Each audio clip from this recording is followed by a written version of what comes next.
Buenos días, señoras delegadas, señores delegados. Good morning, dear delegates. We will start with the first item in the agenda. So if you could please take your seats, we're ready to start. Thank you.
Muy buenos días.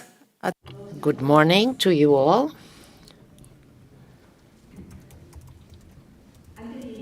Before we start with today's agenda, we have some announcements about the vice presidency. We have a period until Friday at 1 o'clock in the afternoon for those delegations wishing to accompany Peru in the vice presidencies of ECLAC for the period 2025-2026. Thank you. We shall continue with the agenda that we approved yesterday. In order to analyze the central theme of the 40th session, ECLAC has organized a high-level seminar to which ministers, representatives of other countries, of member countries, academics, and leading experts have been invited.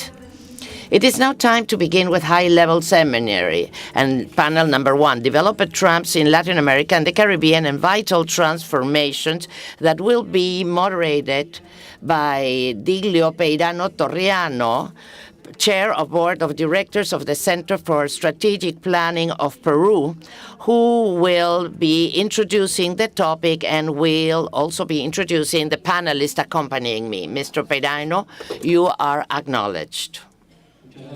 Thank you very much. Good morning to all of you. We will start such an important panel talking about multidisciplinary topics about transforming challenges in the case of social cohesion and economics, the transference of capacities, and also the biotic capacities that has to be sustained by all the human productivity within the framework of the ecosystem of the development that we aspire. On this occasion, the questions that will be moderating the development of the presentations from our panelists is what contributions to this trap will we use to analyze the challenges faced by Latin America? How could transformations proposed by ECLAC in the 3 themes help us to overcome the development traps or challenges? Third, what successful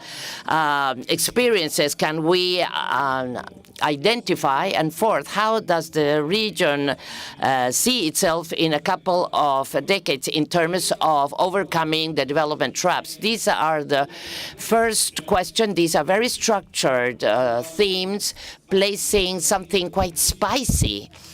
The topic of computer science and the new paradigms, the neuroscientific paradigms that could help us in these four structural themes to accelerate the closing of gaps in Latin America and all the associated countries. This is a topic which is quite passionate, as it develops a lot of potentialities for our heterogenic realities. For the first intervention, we will invite Albert Randin, Minister of Foreign Affairs, International Business, and International Cooperation from Suriname. He has a master's from the University of Amsterdam, and we also have in that order Mrs. Angela Yesenia Olaya Riquelme, Minister of Science, Technology, and Innovation from Colombia.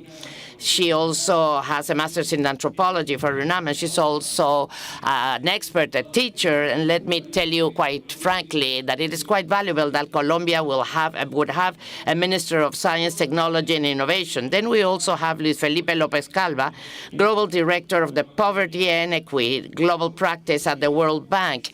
Luis Felipe is a Doctor of Economy from Cornell, and he will be making his presentation virtually. This is a hybrid panel. And finally, we have José Antonio Ocampo, Professor of the School of International Public Affairs from Columbia University, and he has been former Secretary of ECLAC. To all of them, we wish to extend them a warm welcome.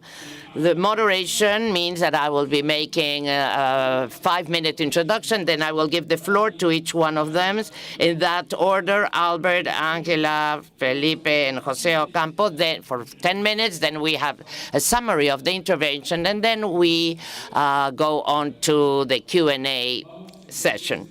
All right, so let us make a short summary. I understand that in May in 2020, the report of ECLAC already envisioned that this was a lost decade.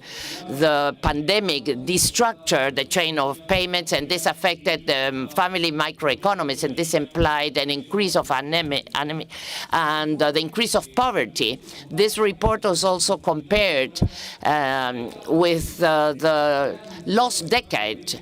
In May 2020, ECLAC was already announcing that we had a coming lost decade. This compared to the decade in the 80s as a result of the debt crisis of 81 and 82 in Latin America, made that the models would just change in terms of sustainability. But the big challenge in highly heterogeneous countries where social cohesion is supported by this political team, different to the Caribbean, which have the Caribbean region that has parliamentary system. We see that computer sciences would help us, that this heterogeneity, multidisciplinary heterogeneity, economists, lawyers, anthropologists, educators, would help us all to have a data science to help us in an effective decision-making process, and thus being able to close the gaps. This is the end of my introduction, so let us move to the first presentation. Minister Randin, you are acknowledged. Good morning. Thank you all very much. Thank you very much, Mr. Moderator, and to our host, Peru, again, thank you very much for inviting. Yesterday, we had a very extensive discussion, and I promised to be a little bit more practical today. But let me say, as a way of introduction, I'm so pleased and so happy that Jose Manuel is heading the UN ECLAC office, because I know him for many, many years, and his thinking has always been forward-looking. And I think this is, for a large part, your own testimony based on your experience globally, but also within the hemisphere. I say this because it is time to rethink and to revisit. We speak about that at the global level, at the United Nations, revisiting the global order, revisiting our financial architecture, but revisiting our thinking with regard to development and the future is critically important. So I welcome that and I support that, to rethink our future and especially our approaches to development. It will require a lot. It's a very ambitious goal, but it will, only if we can achieve 50, 60% of it, we will be on the right path. But it takes time. And I think every country should support this. So my first proposal would be, Mr. Chair, is to disseminate this analysis, this thinking, not only among ourselves as foreign ministers and other ministers, but to the whole society. That means the institutions in country, the regional institutions. I think a conference specifically inviting all regional institutions in the Americas and academics and members of parliament to listen to these issues. This is a whole of society approach. So this is my first remark. We need to project this because a paradigm of change, of transformation doesn't happen on its own. It requires people to drive it. And you and ECLAC, together with others, can do that.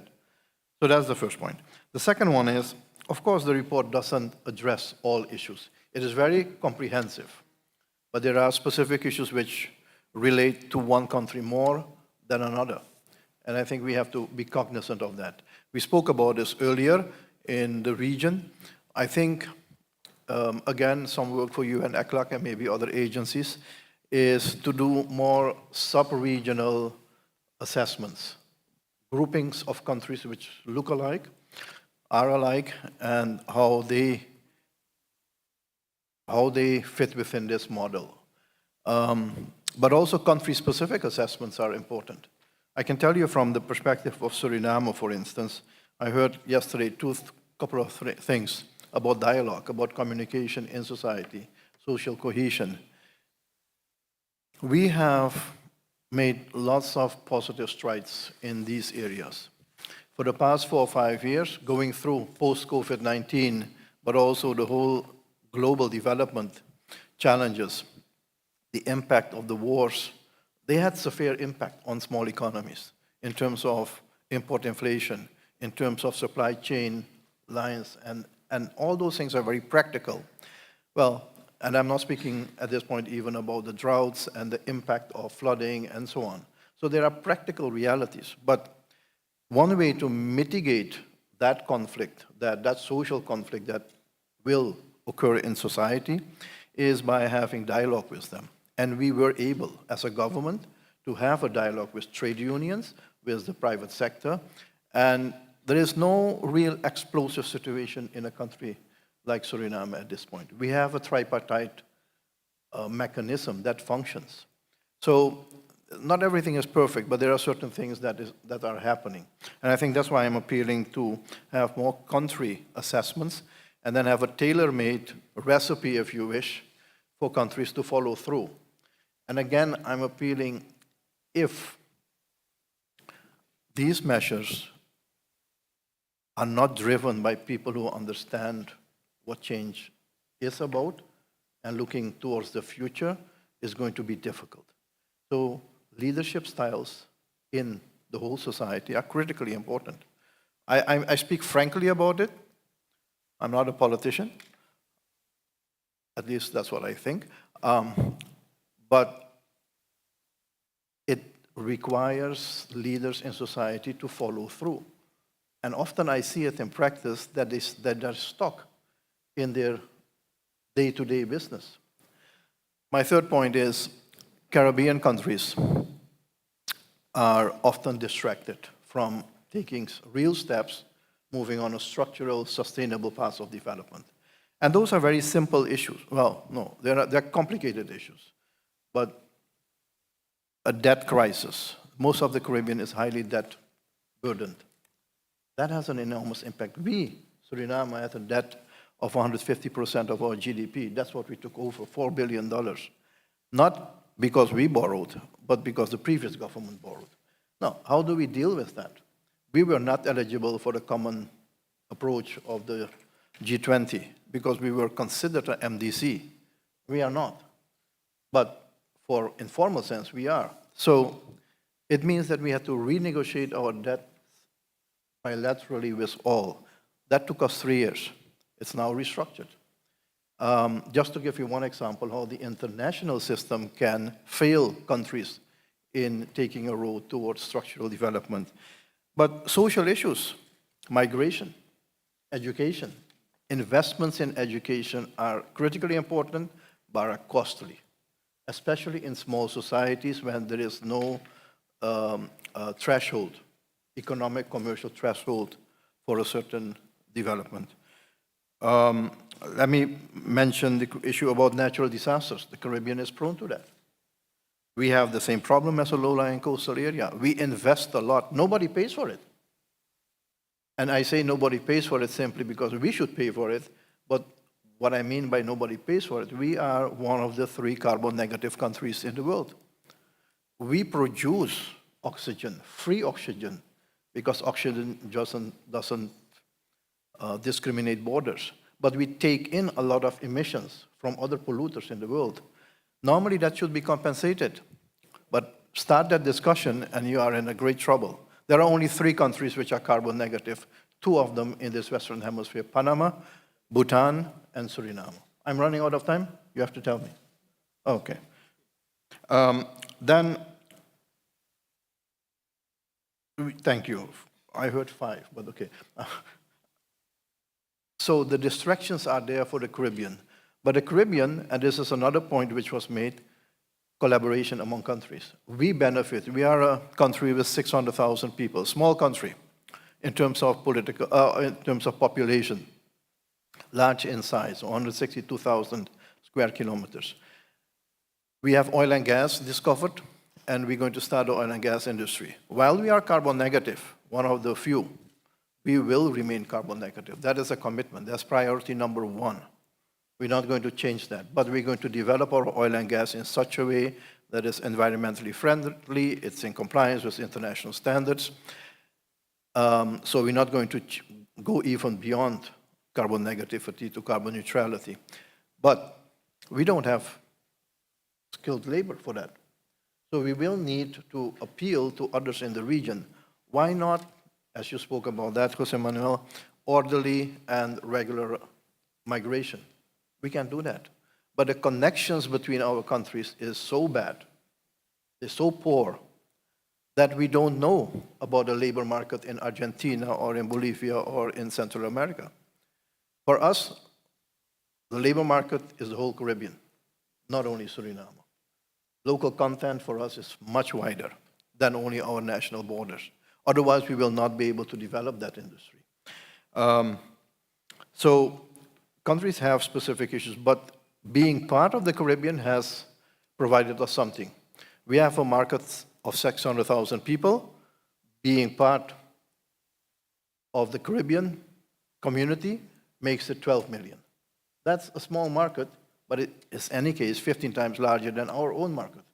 And if we continue to the 60 million market in Central America, you understand what happens. If you continue to the 250 million market in the Association of Caribbean States, then you have a sizable market. If you go to the whole hemisphere, Latin America and the Caribbean, then you enter around 700 million. That is the kind of thinking we need to develop. Brings me to the point, intra-regional trade. I know that the FTA was a failed experiment, almost. But we need some sort of trading system in the Americas. And I say this because it will do a couple of things. One, we generate development, economic development, financial development in our own region. I don't believe that somebody else should come and finance my development. We should do it on our own. And that means we need to generate those funds. That can only happen if the private sector is engaged. We have oil and gas. I'm just giving that example, but it's also agriculture, tourism, and others. We need to generate our own financial resources in this region. The banking sector, the IFIs like CAF need to be involved in this process. So if we can generate our own funds, it means we will finance our own development as well. And that is where we need to become loan independent. Many countries become loan dependent because they borrow one time to pay another loan, and it continues. We have that problem. It has to stop at some point. And it means also that I have to stop at this point. Thank you very much. Thank you, Minister. Muchísimas gracias, ministro. Muchas gracias. Por favor, ministra. Gracias. Well, thank you, Mrs. Yesenia Olaya. You are acknowledged. Good morning to all. For all members, delegates, or representatives of the different countries in the region that are present in this space. Warm greetings also to the head table we celebrate from our national government under the leadership of our President Gustavo Petro, those important spaces of dialogue that allow us to build a common agenda around the development in Latin America and address from a comprehensive perspective the problems that are present in each one of our countries. To talk about traps in development in Latin America and allows us to approach this in a intersectorial way, basically because these problems that have been named in terms of structural poverty, inequality, migration, violence, gender-related violence, these are not isolated topics in the configuration of national states. These are structural problems that have been built based on strong segregation, territorial segregation problems, structural racism, inequalities, class, gender-related problems that has led us to a systematic process of violation of human rights. We place the case of Colombia. In more than 200 years of Republican life in our countries, the communities and indigenous communities, Afro-descendants, peasants, all that have impoverished, and these are still vindicating their human rights like access to health, education, dignified housing and drinking water. These fair vindications should lead us to analyze the processes of governance that have been installed in Latin America, and we should then redefine the processes to articulate amongst the different ways that the different administrations in our country have ruled and the relationship with the communities. This is why in the context of our country, Colombia, we celebrate the fact that we are moving towards, the Latin American region is moving towards to political platforms where we place the respect for life and dignity and the acknowledgement of rights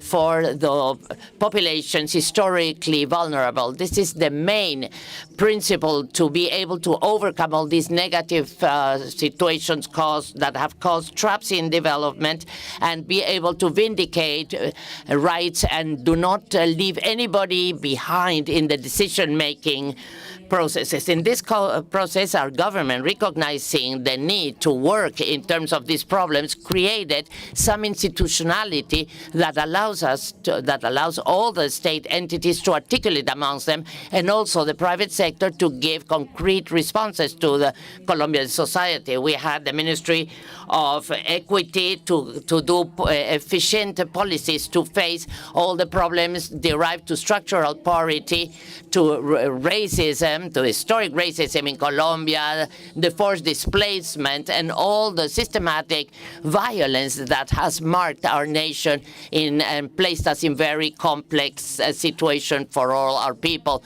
We have undertaken different programs to strengthen the popular economies and to overcome the extreme poverty of the most vulnerable populations. And this also leads us to build a new perspective or refound the concept of democracy from a process, a participatory process, from diversity, from the constitution of political ecosystems that would show the diversity that we have in Colombia, not leaving anybody behind in the decision-making process. In the national governments, in 1 year, we said that 1,600,000 people, we were able to take them out of the extreme poverty, and more than 1 million people would leave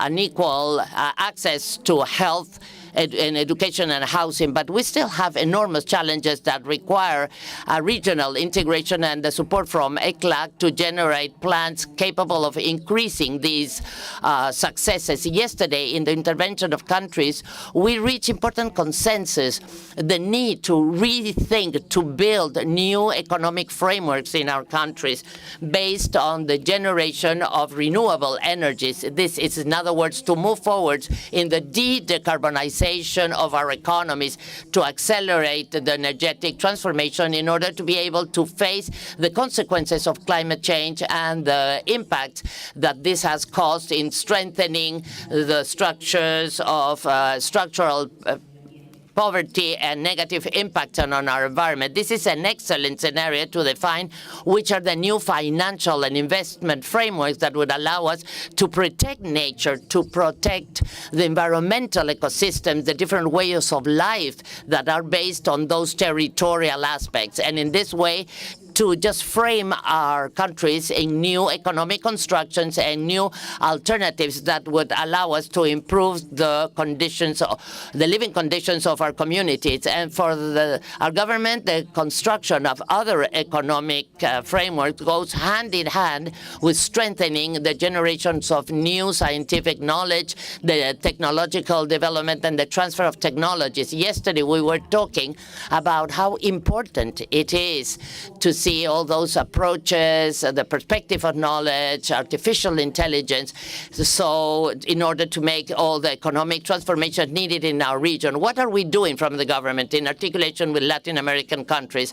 Well, we train the human talents that our countries need in order to access these new technologies. This is done based in academics exchanges, generation of knowledge that would allow us to just go beyond our national borders. But on the other hand, we have to move in terms of progress in technological structures, the cognitive development of computer science, of artificial intelligence, geared towards a generation of green, renewable technologies. And this requires the human talent and the development of the talent. This is why we started the first faculty of artificial intelligence in Latin America. And it is in this training structure or platform we invite all the countries in the region so that we generate some investigation ecosystems in the framework to see how this technology, based on its governance, progress, ethics, and the development, and from the sovereignty and autonomy of the data of the countries, can accelerate the process of economic development. On the other hand, we have to see how artificial intelligence, based on the design of new technological infrastructure, the data centers, allow us to help countries like Colombia and other countries in the region as exporters of clean energies based on services that are done from the optics services and connectivity in our nations. In other words, we are part of a big scientific revolution, technological and scientific revolution, where science and economy and politics go in hand. So we call all the countries to promote these research funds that move the economies of our countries, form and train our human talents, and contribute to the guaranteeing human rights and to dignify the living conditions of our people. On the other hand, we also want to mention the important work that is being developed by our country to articulate ecosystems that would allow us to improve the participation of women, the indigenous people, and Afro-descendants in the construction of knowledge and the impact this has on the development of the natures. We, at the level of the country, we are involved in very important debate on how classism, elitism, and racism have structured these segregation systems that allow us to go deeper into these development traps. And to overcome these traps, we need to create reference frameworks, and from the state, from a intercultural perspective, respectful of the cultural diversity, respectful of the knowledge from the coming from the different areas and different countries, and based on that, to be able to guarantee that nobody lags behind in the decision-making process. Finally, all this economic transformation strategy led by our president, Gustavo Petro, for Colombia, that has a regional impact, is also focused on the materialization of total peace. If we do not address this with political rigorousness, we will not be able to overcome these development traps. Peace should be that spine, that cord moving economies around financial processes that are more fair, equitable, and a broader distribution of wealth. And in this way, guarantee sustainability of our communities and guarantee equitable programs amongst our governance ways and for all the communities in our country. Thank you very much. Now we give the floor to Luis Felipe López Calva. He's going to be contacted online. We hear you, Felipe. Thank you very much, Mr. Moderator Peirano, and the Ministry Ramdin, Angela Olaya, and Jose Antonio Campos. I will share this table with you, and I would like to very specially thank for the invitation by ECLAC for me to be part of this conversation today. Jose Manuel, of course, thank you very much. Luis Yanez, the whole team, and thank you for the generosity that you've had in allowing me to do this virtually. Next week, we will have the International and Poverty Week. We will be launching a global report, and then we will have the annual meetings of the World Bank. And this is why it is very difficult for me to travel. Anyway, I'm very happy to be here, and I will refer to something very concrete about the traps.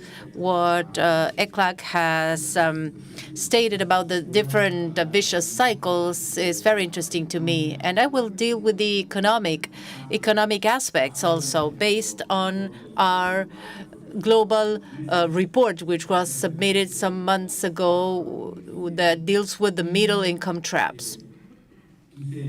I chose this title, Escaping the Middle-Income Trap.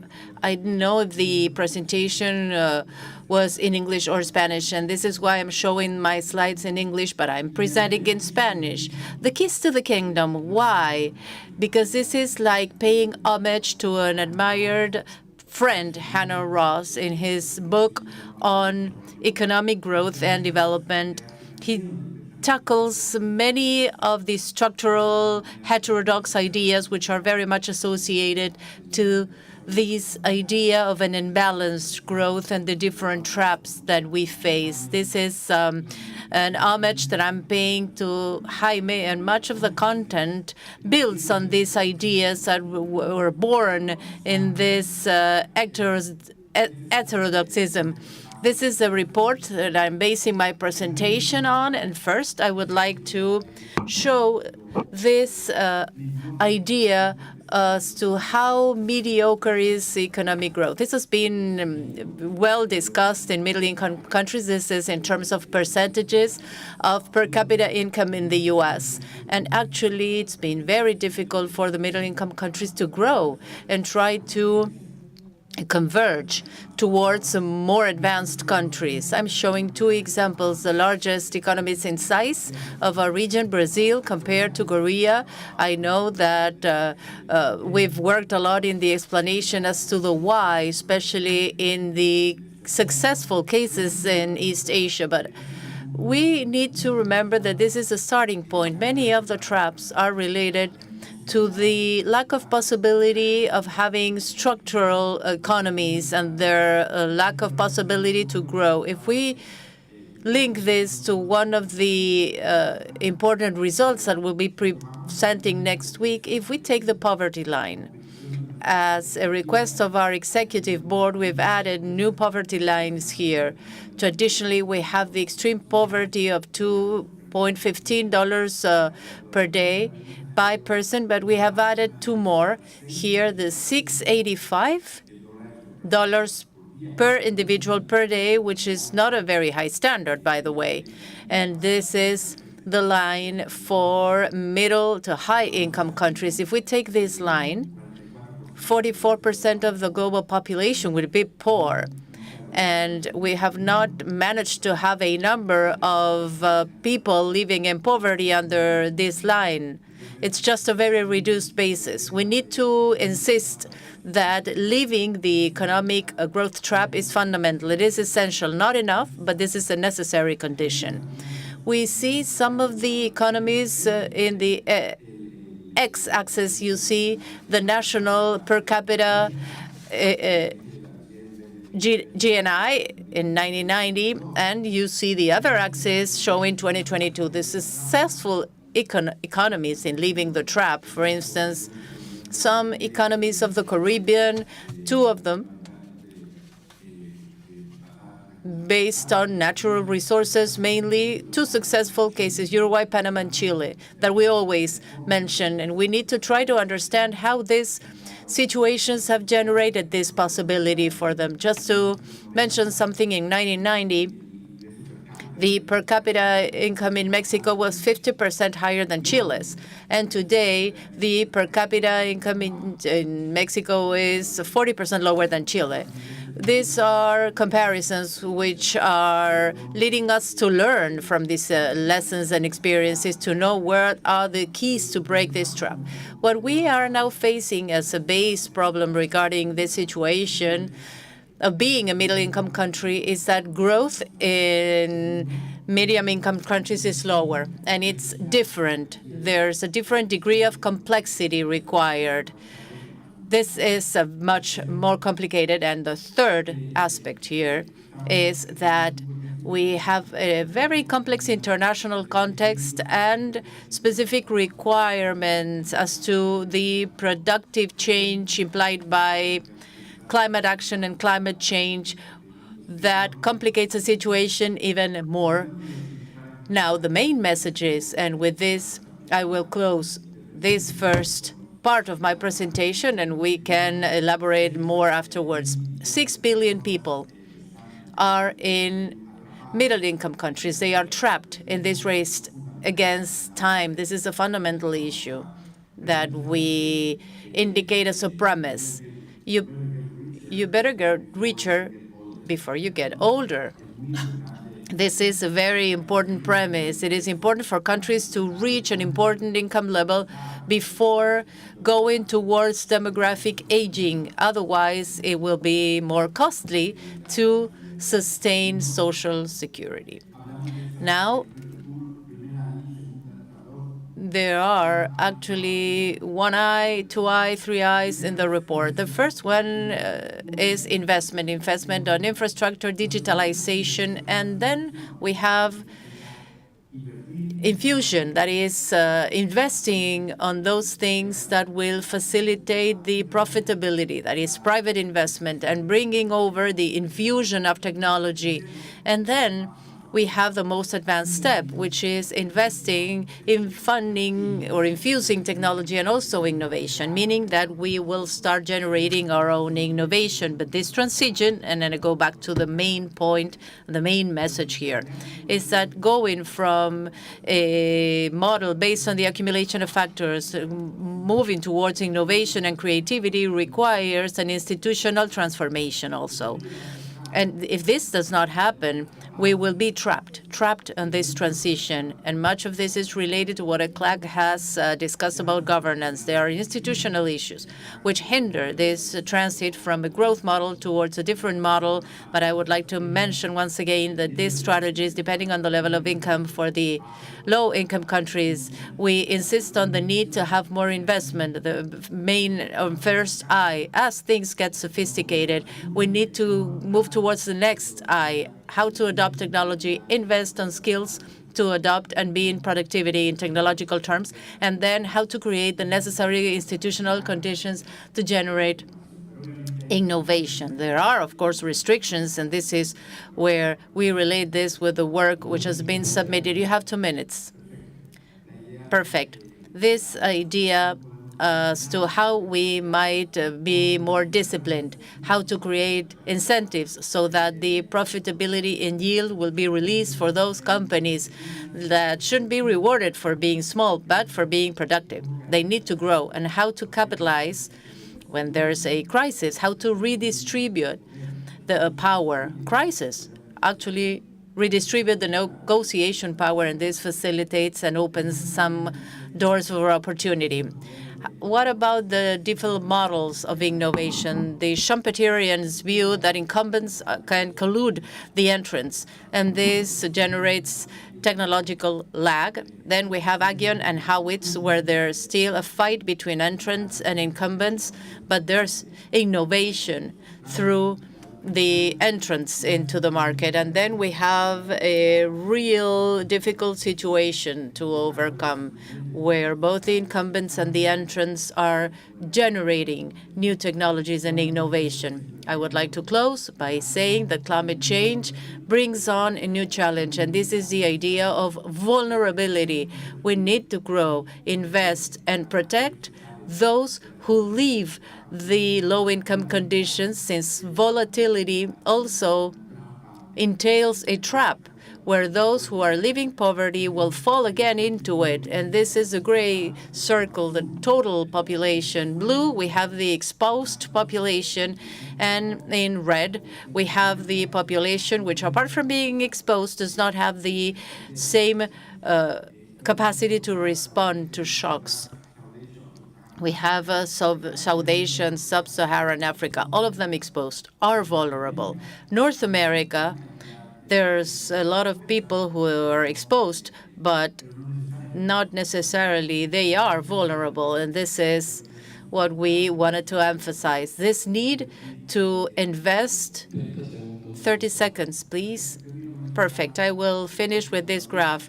The gradual approach, how to invest on basic technology and infrastructure and reduce this multidimensional character of poverty, generate more in adaptation and protection of those who leave poverty. And of course, the higher the income level, it is also important to mitigate and transition towards a fair and cleaner technology. This is it, and I'm sorry if I have exceeded my time. Well, thank you very much, Dr. Lopez Calva. Thank you very much for your presentation. Now, to close this last presentation, Dr. José Antonio Ocampo, you are acknowledged.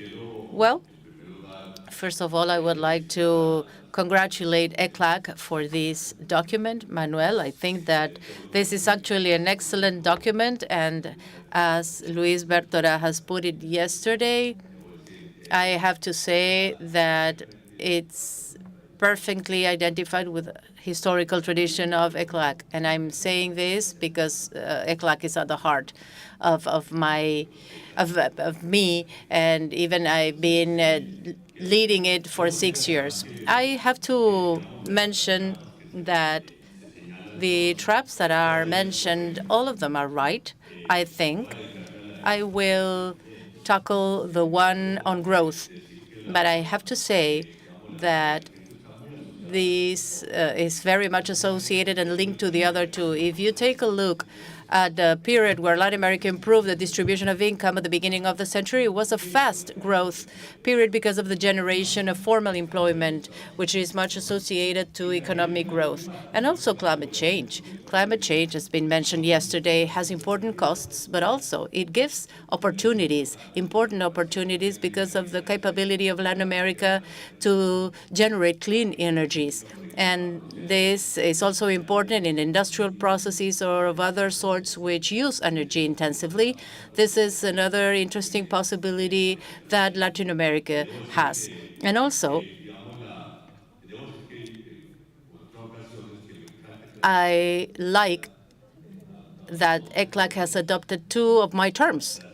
The second lost decade, this is one of them, but also that it has gone back to the productive development policy, not only industrial policies, because even when the manufacturing industry is one of the axes of growth, depending on the country, productive development can cover many of the other areas of productive growth. And the second lost decade is a problem, but as José Manuel was mentioning during his presentation, there's a more long-term problem. Since 1980, Latin America hasn't been growing at a fast pace.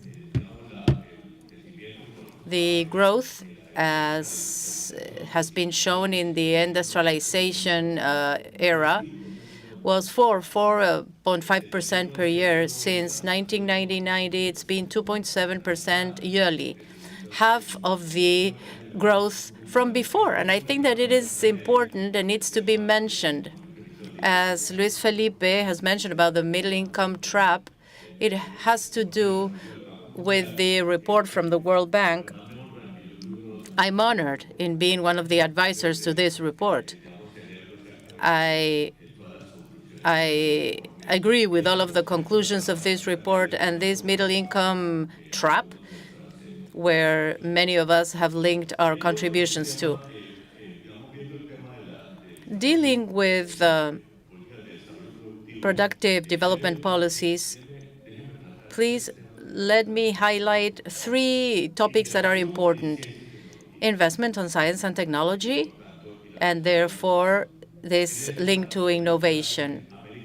To be clear, Latin America is an international shame. It's a shame. In average, most of the countries invest 0.3% of the GDP or even less. The only country in Latin America investing more than 1% of the GDP is Brazil.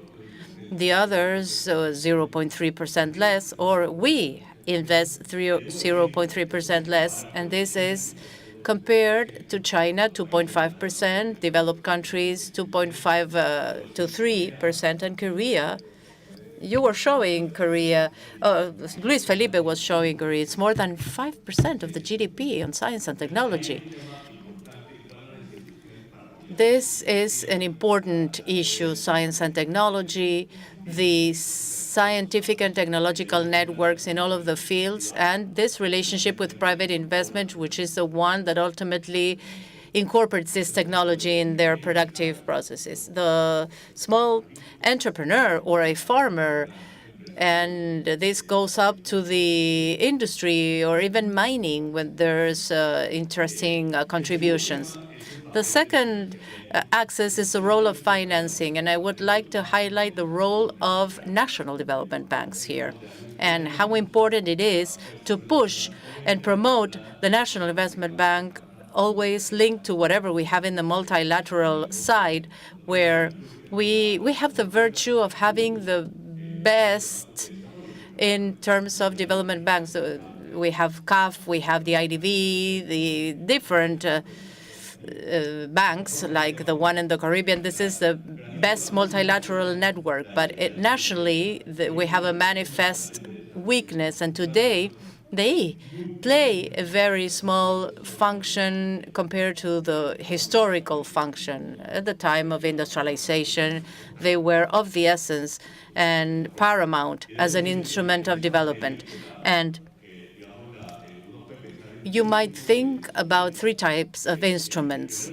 The first one is the most traditional instrument of the traditional bank. Then you have the contribution to risk capitals. Middle-income banks are using these, even with the multilateral banks or other agencies, private agencies, they invest risk capital in new companies, and this is very important for creating new productive sectors and companies. And then we have the guarantees, the third instrument, and I see this is mostly used by development banks in Latin America to foster credit to the small entrepreneurs, but it could be very well used at other levels where there's high risk. Once again, I go back to innovative activities.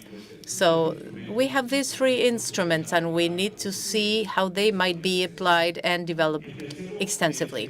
The third one is trade.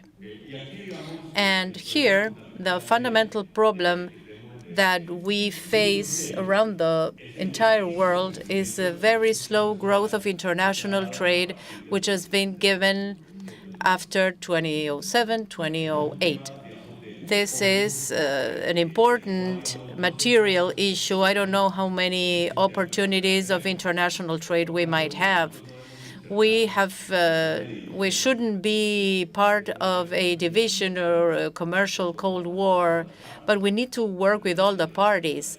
And this is something that I told to the deputy of the IMF. China is a very important Latin American partner, trade partner. This is important, and the opportunities are limited on international trade. Hence, the importance, and this is something that Luis Bertora mentioned, among others, intra-regional trade, how we can manage to dynamize international trade by our internal processes and even having these processes going towards new spheres, towards science and technology, for one. Why don't we have Latin American science and technology networks as the Europeans have? They have a very good science and technology regional network, not only national or domestic. And on trade matters, there are opportunities that cannot go unnoticed. The production of food, this is a potential strength in Latin America. All of these opportunities of strategic minerals and ores, lithium, copper among them, and the different possibilities in the energy transition. And we also need to consider the new technological trends and the digital world that we are all part of. There are many countries, Uruguay, Costa Rica, which have a very interesting possibility, and we all need to get integrated into this digital revolution. The other thing that I think is very important, and I think that Latin America has a lot of opportunities, is a biotechnological challenge. There are good innovations that might be applied to agricultural production, but also medicine. And there are many more high-quality research centers in this field in Latin America than in the digital world. There is another opportunity, very interesting opportunity. And I would like to finish with this observation. Within these fields, there's a fundamental problem which is highlighted in the report, which is institutional weakness. How can we manage to strengthen our institutions? Or put it like this, we need to have state policies, not government policies. This is a very long-term perspective, and this is the virtue of industrialization. It was a state policy. For 20, 30, 40 years, countries were embedded in industrial development, and we see the result and the outcomes. There was a lot of industrial growth and diversification in Latin America.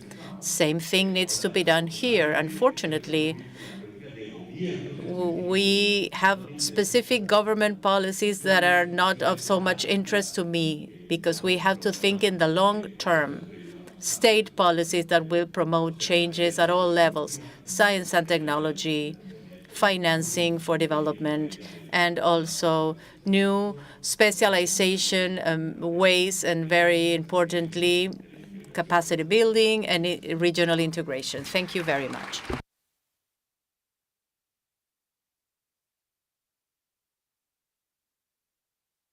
Thank you very much to all our panelists, the different opinions, but above all, the questions presented yesterday by the report from our Executive Secretary, Mr. Salazar, has placed on the table the information about how these traps could be overcome thanks to some development strategies anchored on the state. To make a short summary, in terms of the first intervention by Minister Randim, in terms of perspective, it is absolutely fundamental for that ability to risk, also education-related aspect, to develop that social cohesion would allow competitiveness and sustainable development. Also, when we talk about forest and carbon capacities, oxygen, these are absolutely of the essence to also look at global ecosystems, not national ecosystems. In terms of the presentation of Minister Olaya Requeda, intersectionality, to just classify and understand each social reality, to close gaps, means to understand all the particular features of every nation in Latin America and the Caribbean. And in topics related to democracy, investment in science and technology helps us to just break those gaps or traps, because it helps us to move from the illustration to digital topics that allow the connectivity and access to empowerment and risk capital and the development of SMEs. We also had the presentation of of Dr. Lopez Calva, who talks about the development stages of the developing countries, how this can be done with more investment in infrastructure and competitiveness. We have to map this. This is not only industrial, but the competitiveness of SMEs. 85% of the companies are basically in SMEs in Latin America, and we have to see what are the future capacities of each one and to place new capitals. This would be something totally innovative. Then we have the participation of Toro Campo, who was talking about how the quick rapid between the different decades of development. I would just dare to say that this is another lost decade, because if we compare it to others, well, but above all, to develop this weakness that we have at the level of national development banks, because there's a regional network on competitiveness would allow this development bank to leverage all the capacities, the timely capacities of every nation. As we have seen, this in Europe generates the economic well-being for the development of the same. In terms of biotechnology, there's an agreement that has been signed in Latin America, because nanotechnology, international artificial intelligence, pharmaceutical, we see there's a change of the perspective of life expectations. And this capacity needs to be reinforced, and to finalize and to give path to our next speaker, we have to say that we're all aware that we are dealing with interdisciplinary topics. The adaptability of the present time gives path to the future, and this is what can mitigate risks, to take timely decisions that will help to reduce these gaps. We have to get together in this national international banking with this financial network that would just leverage economy and would allow to develop those innovative capacities in the small and medium and micro enterprises that would help in the stability of all the typical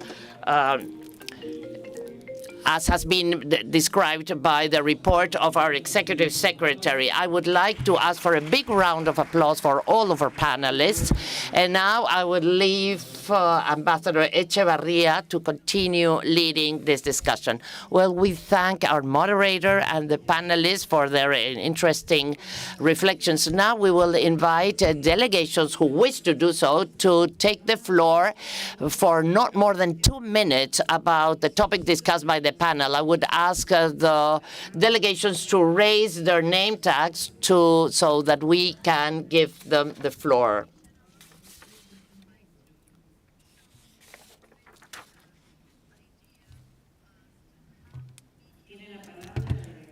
De España. We give the floor to the delegation from Spain. Well, good morning. I'm Baltasar Fernandez. I come from the Spanish Cooperation Agency. I'm the head of the development of the cooperation with South America. First of all, I would like to underscore that our cooperation and the government of Spain is totally aligned with many of the ideas that have been presented in this table. We share on our analysis with what has happened in the region, all the approaches related to the traps of the medium income. We also share the need to address a multi-dimensional approach of poverty.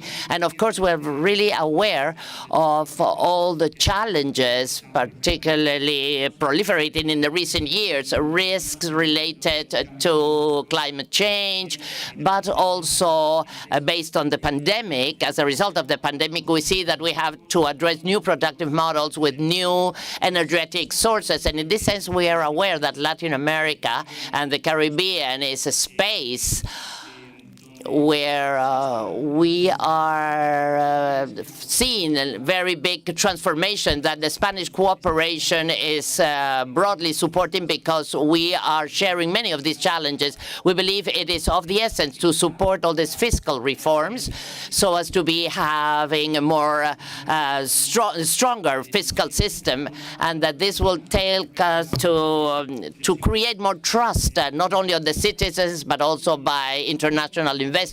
And we also consider of the essence to support support a system that would have an international financial system with new metrics. And here I would like to underscore, well, our Secretary of State mentioned this yesterday, the organization of the conferences on funding of development that will take place in Sevilla in Spain in 2025. And we believe it is absolutely fundamental because it would address one of the topics that Mr. Randing was talking about, the need to deliberate and discuss and to have more fiscal space with less pressure by the debt, and to consider this in the budgets of each state. And then we also share the importance, we'd like to underscore the importance of artificial intelligence, of the supercomputing science. And so here I would like to make an appeal. It is important that we work with the European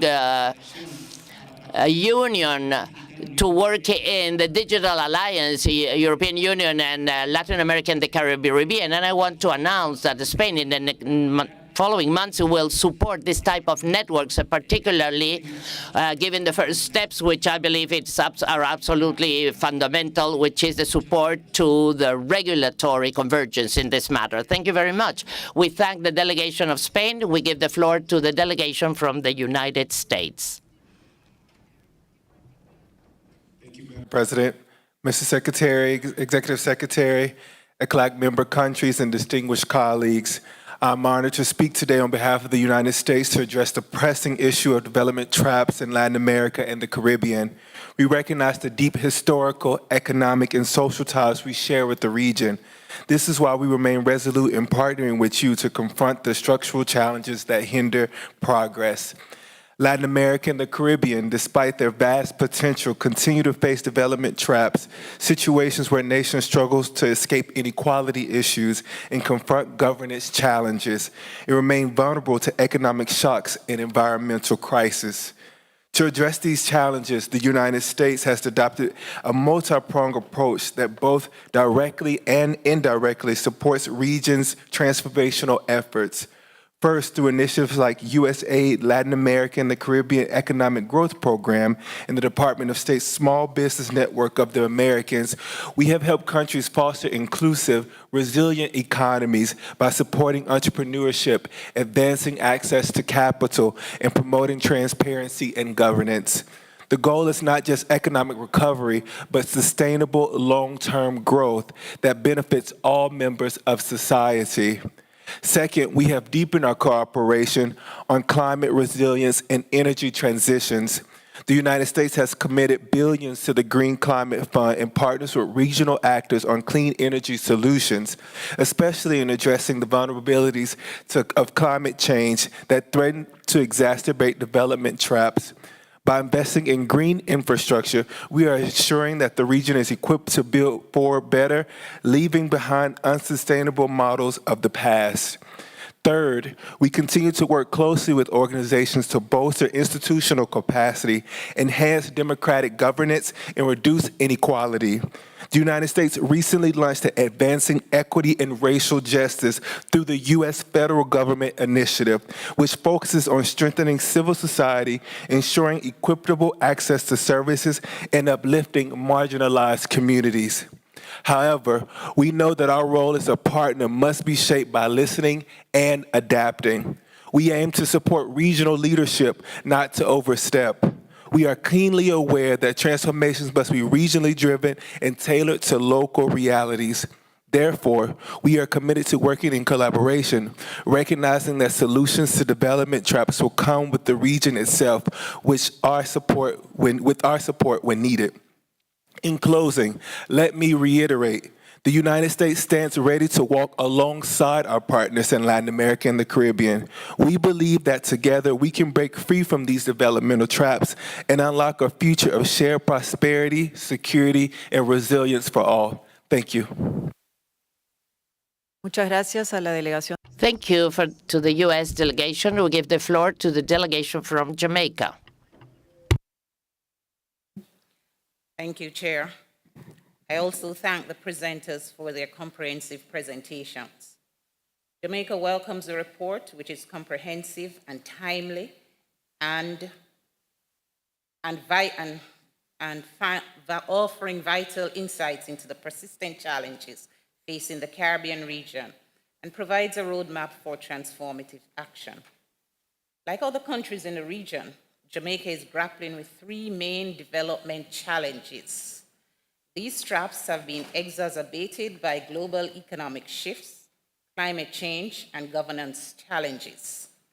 Jamaica recognizes the need for transformative policies and actions to break free from these constraints and enable sustainable development. We're keenly aware that institutional capacity hinders development, weak institutional capacity hinders development, and the GOJ has been proactive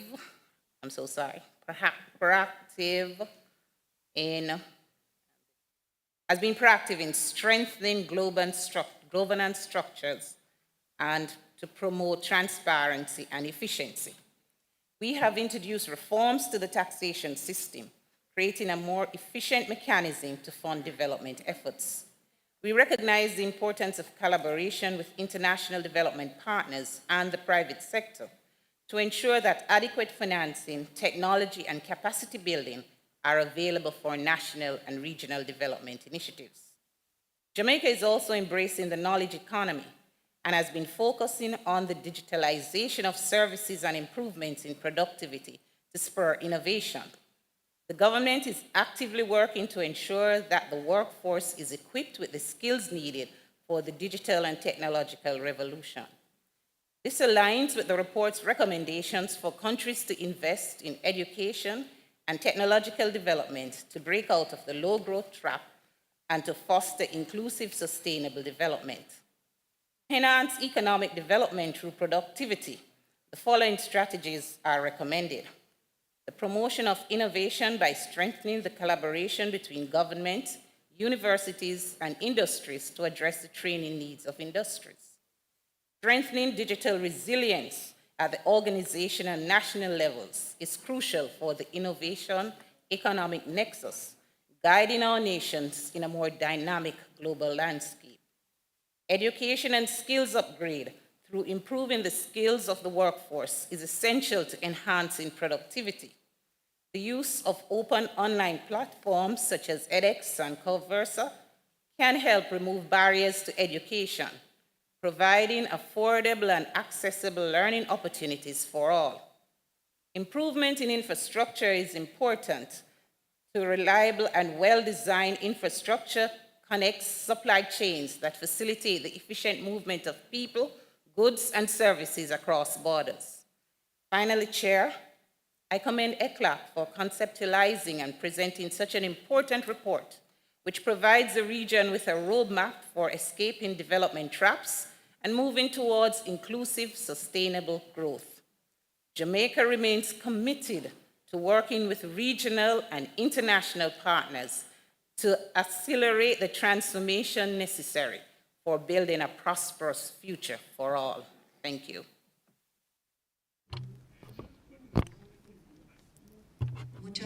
Thank you very much to the delegation from Jamaica. Brazil has asked to have the floor. Yes, you're acknowledged, Brazil. Thank you very much, Mrs. Chair. Will we coincide with several of the speakers that underscored the importance of regional integration for the productive and inclusive and sustainable development in the region? In the context of the need to ensure the supply of strategic input be able to reach competitiveness for the products exported to Asia and to release the exporting potential in the territories at the borders, we know to have to reinforce regionalism.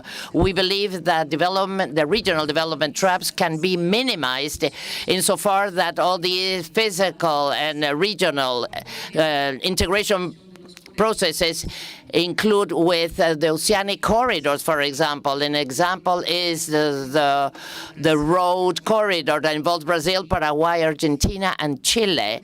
This type of projects that will connect the Atlantic with the Pacific will allow the integration of territories that have been so far isolated, favoring their development and that of their populations, promoting their intra and extra-regional trade.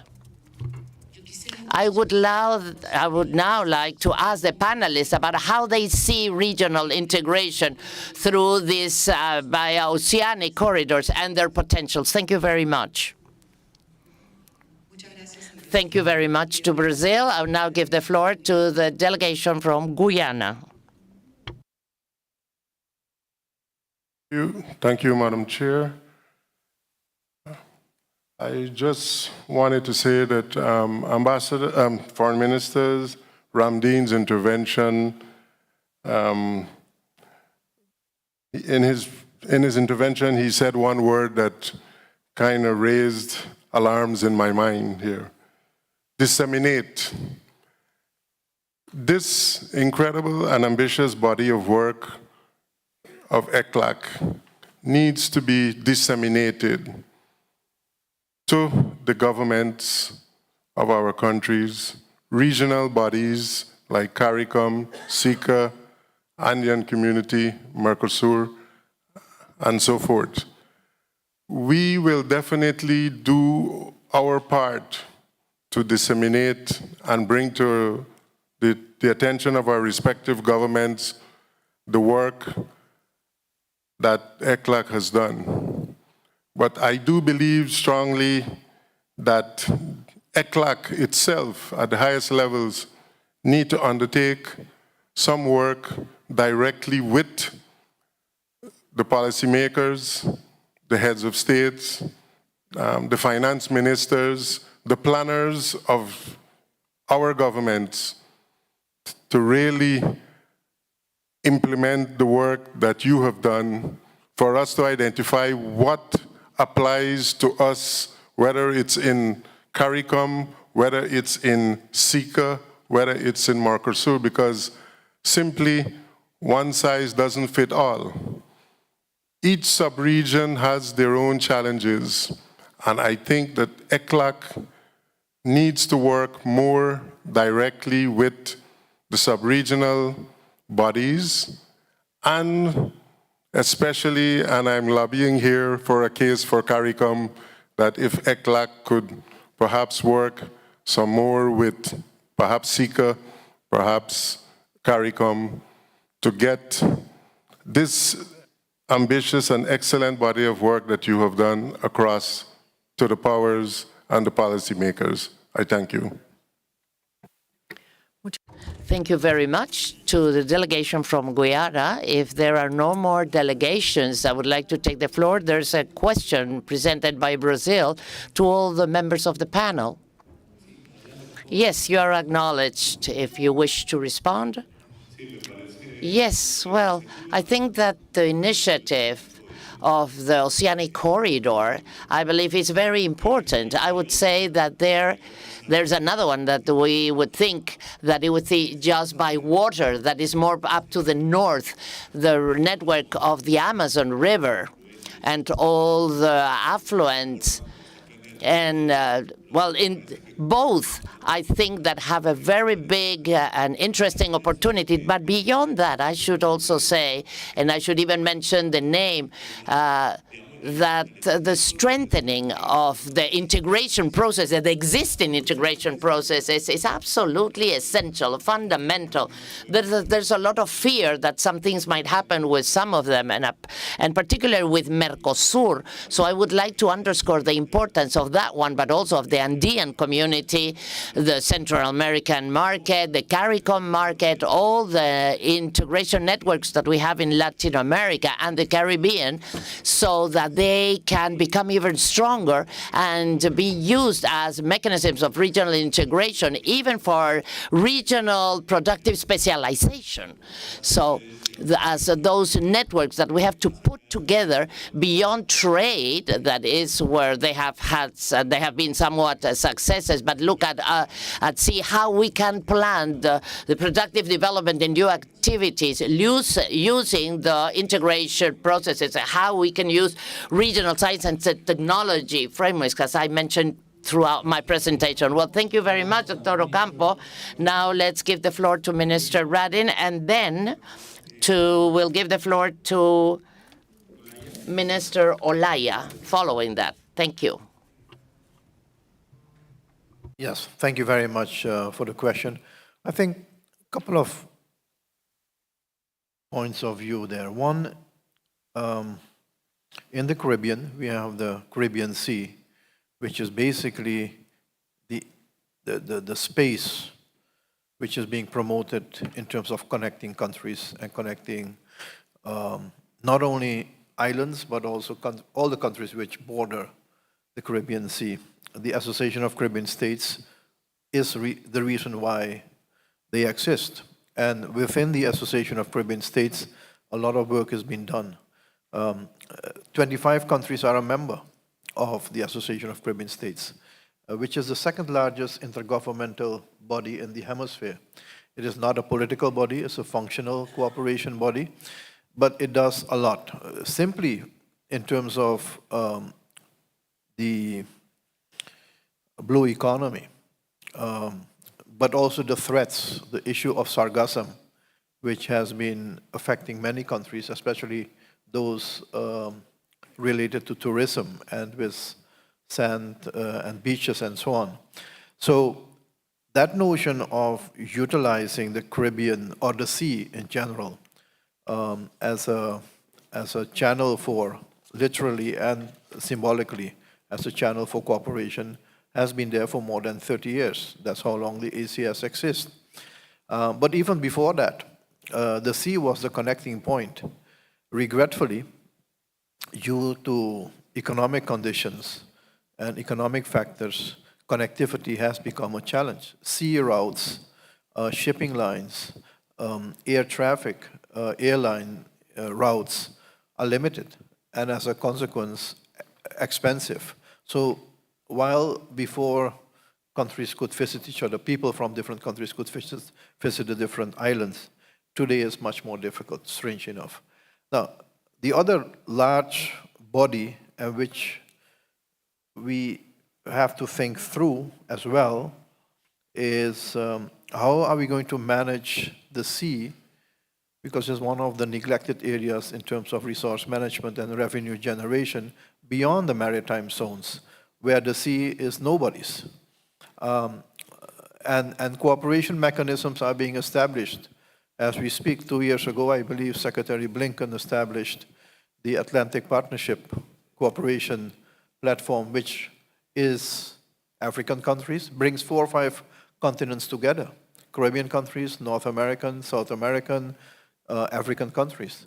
A group of very diverse countries in terms of politics, in terms of history, in terms of economy. The question is how are we going to facilitate that process, because it's really focused on how do we utilize the Atlantic Ocean more effectively. But there are many questions to be raised there in terms of ownership and the whole issue about seabed mining and all that goes with it is a discussion which we need to have still. It's not final. Just wanted to make those points. Thank you. Muchas gracias. Thank you very much. Minister, you have the floor. Thank you very much. Thank you very much, everyone, for your comments and your important contribution to this discussion. I would like to stop on something important, the creation of the scientific research networks. These networks exist in Latin America, and there are geopolitical networks that link the scientific communities. The problem is that there's a separation between scientific and politic matters. And what we need to do as governments is to have academia and knowledge generation. They need to lobby on the development of state policies. We need to train a new generation of scientists who will know financial systems in our countries. They should know about the industry. This is how those countries having important scientific advancement have developed. What happened with this distance? This separation, why building knowledge and scientific knowledge, mostly in Latin American countries and Colombia, has been backwards to the development of innovation. We need to analyze how the system itself, the neoliberal systems, has managed distancing processes of community, of scientific communities in this production of papers. We have an academia that is committed to publications, but with a weak articulation of what's this knowledge that is generated stemming from the funding. And much of this funding is state funding, and it needs to have a real impact to change the conditions. We need to build capacities in creating an academia that is committed to the social dynamics of transformation, to have them closer. This is part of the same dialect in building nations and advocating for policies, development policies. What are we doing at the level of Latin America? Strengthening scientific diplomacy processes, which is a bet from the Colombian government, which has also generated a coordination process. I fully agree that policies have to go beyond governments, and they might be long-term. But the governments, which are located at a historical time, as the one we have now, need to make decisions for the dissemination of these policies and advocating them to transform our societies. We have a very important field here, and this allows us to have more knowledge. Since science is diverse, the construction from epistemology implies to transform the paradigms and how the society is being interpreted. You've mentioned something important, scientific and cultural revolution about AI. We need to generate important debates from humanities, social sciences, law schools on the regulation processes. These networks are moving at a continental level, at the geopolitical level.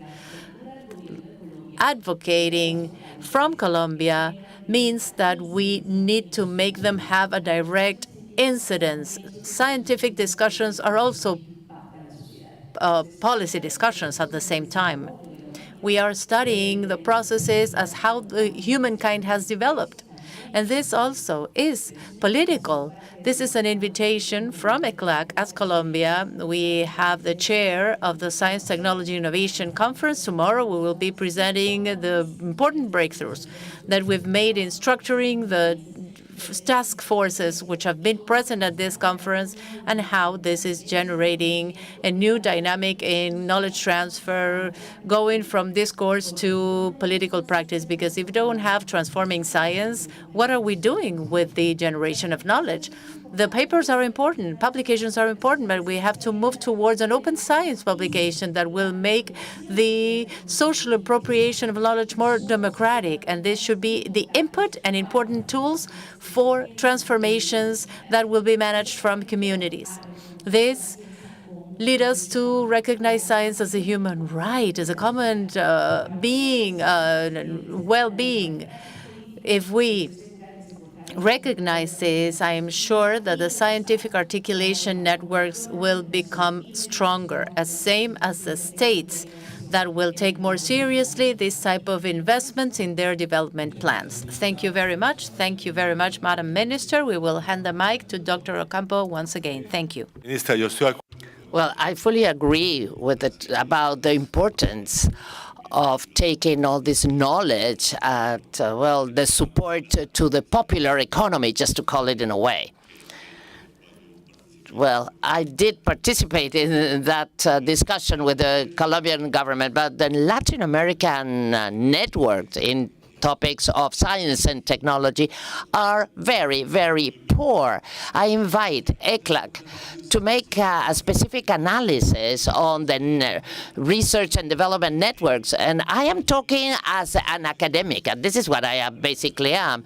The networks are very, very weak and poor, and even more. It would be very good if the European Union would support that research so as to use as a reference to the information about what a regional network really is, like the European one. That's a real research network. There are projects, and I've participated in several European projects. And once you participate in those, you see that they have several research centers in various countries. In Latin America, well, these are very extremely weak. So that is an important piece of work for our region. Thank you very much, Dr. Ocampo. Well, just to add to what has just been said by the panel members, let us remember that even though the ecosystems that we have are heterogenic, today, thanks to digital science and to computer science, we record all the productive process, whether this is political or economic, and this neurosciences. Allow me to mention this topic once again. We have 65,000 thoughts a day.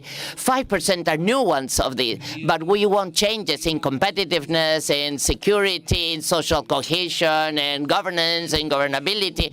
So if the computer science, sociologists, anthropologists, to all can, depending on the political spectrum, well, the data science optimizes the speech. With this, we could close our gaps, what would be so important for our development. The division, the investigation or research centers in our universities should follow the guidelines of their ministries, trying to generate productivities of the change, and as Dr. Campos said, to create competitiveness. If we do not have competitiveness, where is the engine of development? Thank you very much to all the panelists.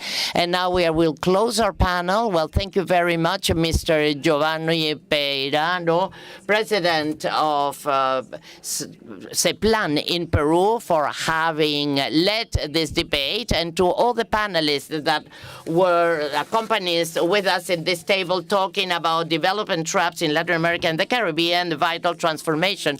We will have a brief break now until 11 o'clock, where we will start with our panel number 2. Thank you very much.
Les solicitamos We kindly request that you take your seats.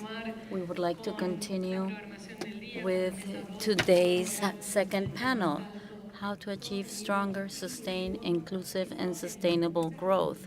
Thank you very much.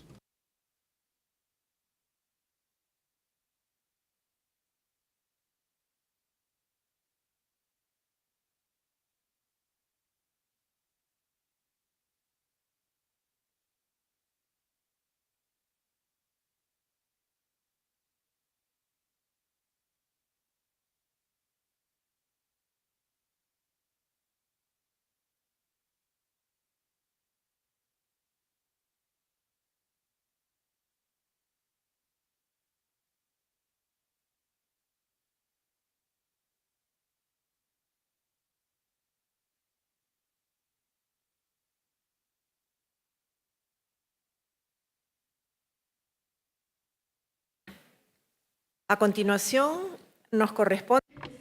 We would now like to introduce the moderator of panel 2, how to achieve stronger, sustained, inclusive, and sustainable growth. I would like to welcome Mr. Jose Berli Arista Bildo, Minister of Economic of Peru, who will describe the topic and who will introduce the panel members. Mr. Minister, you have the floor, and you are the moderator of this table. Thank you very much. I am deeply motivated in leading this panel. I'd like to hear the answers Ernesto, Tomás, Pavel have to offer us to this question, how to achieve stronger, sustained, inclusive, and sustainable growth. To be honest, for me, it is an honor to moderate this very important panel.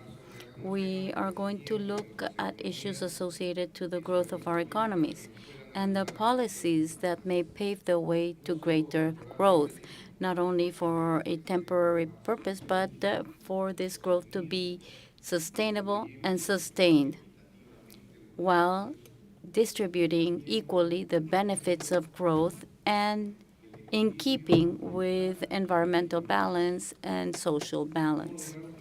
How to achieve stronger growth? Well, that's a question that would yield a roadmap for economic development and well-being for all human beings. In order to answer this question, we count with 4 distinguished panel members.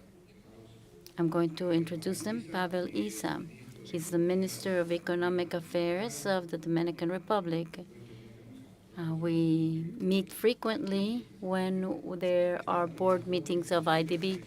And Tomás López Teixeira, representative of the American Development Bank, then the president of Ecuador, and then Ernesto Stein, who is a representative from the Monterrey University. Just some initial ideas that I would like to bring to the floor in light of Peru's experience. Peru,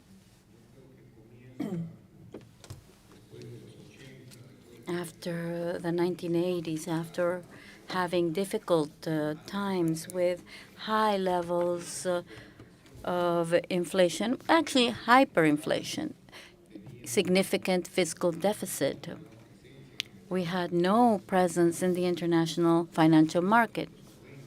As of 1990, we implemented a great reform in our country. This reform was present throughout the 1990s, the first decade of the 21st century. But very briefly, let me explain to you what sustained this idea. Peru, like many other Latin American countries, including the countries of the Caribbean, are small economies.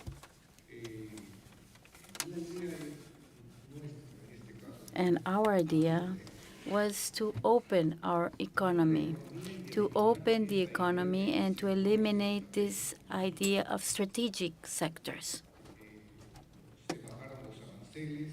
Tariffs were reduced. the presence of the government and private and state-owned companies has dropped to a minimum. We wanted Peru to be friendly to private investment. We have signed free trade agreements with 22 countries. The advantage of free trade agreements is that they ensure zero tariffs and open markets. But additionally, it provides certainty to investors from partner countries, and it sends a sign that this country is a country that can be trusted for international finance. Today, our business sector understands that the market they face is the world. It's not the 30 million Peruvians or the 400 million Latin Americans. We understand that the market we have to serve is the world. If we want to grow, we need to go out to that market. In other words, to the world. This is why we have signed free trade agreements all around the world, as I stated earlier. We try to work on farming in competitive terms. Some of our products rank first in the world. With the mining sector, we try to be among the top as well. We want to be big players in a free trade economy. When I say free trade, what do I mean? We promote freedom of competition as well. What really is uncomfortable is the presence of monopolies. We want to encourage free access to our markets. Is the only way in which consumers will be well off. We are not doing well in some areas. We need to develop more infrastructure. We have immense gaps in infrastructure. We still need to work on that. And another very important topic is the following.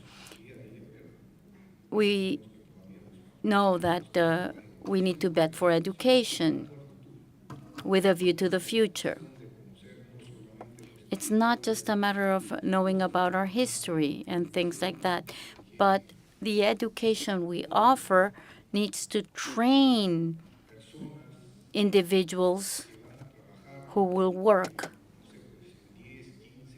in 10 or 15 years. That is in the future. And that future is quite unpredictable. So I already mentioned something about Peru. We believe in competition and competitiveness. In this panel, we are going to address also other key topics, inclusive growth. Perhaps Ernesto can shed some light on this matter. We want sustainable growth and something that is extremely important, institutional governance. It is extremely important to have institutions, government institutions, that are credible, are well reputed. We want a strong state that is present in our community and not a failed state. We want a state that can gear the path to a better future for all citizens. Without further ado, I would now like to give the floor to the members of the panel and to exchange with them our insights, perspectives, as we path the way to greater growth. First of all, I'd like to give the floor to the Minister of Economic Affairs, Planning and Development of the Dominican Republic, my dear friend, Pavel Isa Contreras. Good afternoon, good morning. I would like to, first of all, apologize.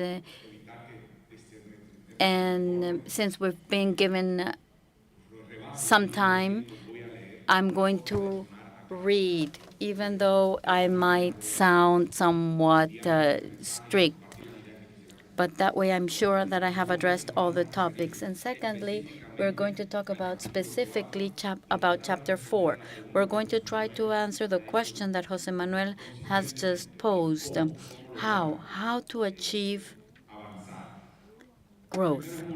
First of all, it is an honor for me to represent the Dominican Republic in this 40th session of ECLAC and in this panel with such a very important topic that we are addressing, the one on productive policies for higher, sustained, inclusive, and sustainable growth. Over 10 years ago, in the region, we gave that leap, and we recognized that the productive development was a critical component for the efforts to achieve productive transformation and have inclusive, sustainable, and resilient growth.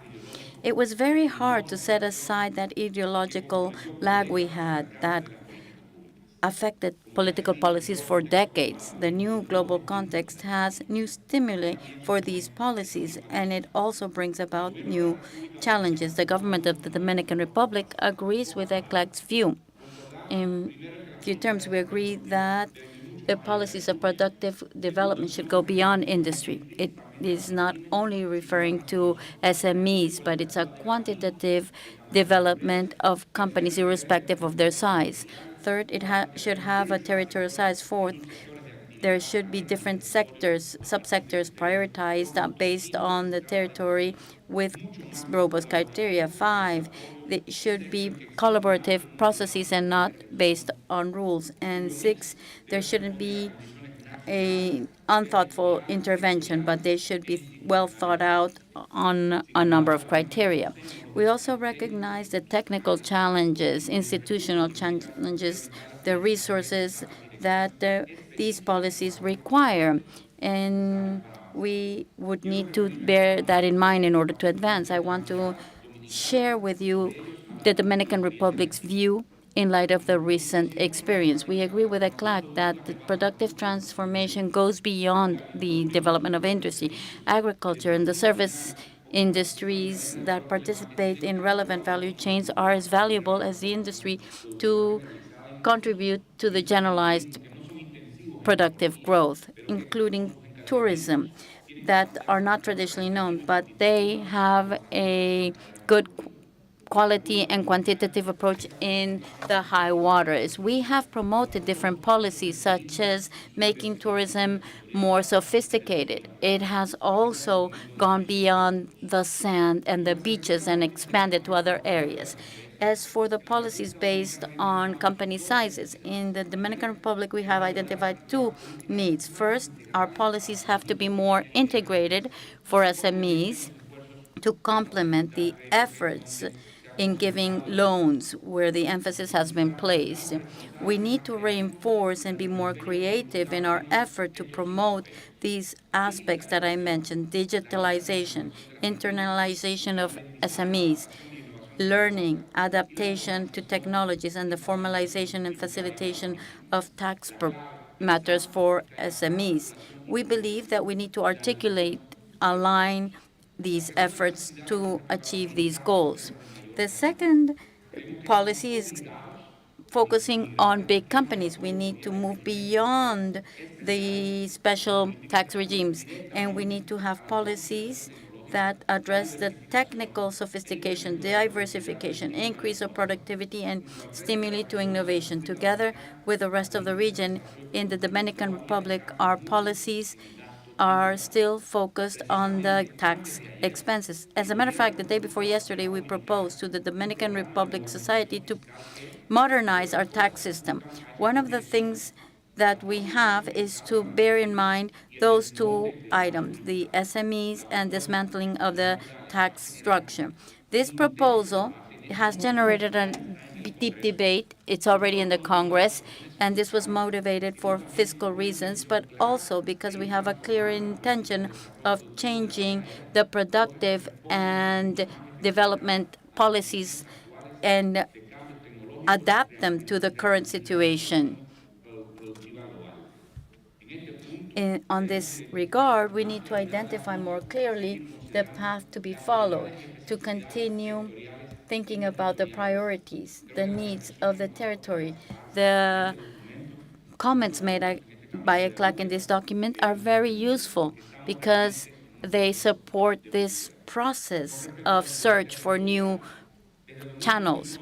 As for the territory approach, since 2021, we have taken our policies to the ground, and we have done so through two ideas. First, to have a territorial approach and a sectoral approach. This means that we have divided, at least within the territory, the goals, public production, and indicators so that we can actually monitor and follow up on the items that we have put in place. This is a top-down approach. The second approach is bottom-up, with a stronger articulation between the different authorities of the different levels of government. What we need to do is make sure that the voice of the lower echelons of the administration is heard by the leaders of the country.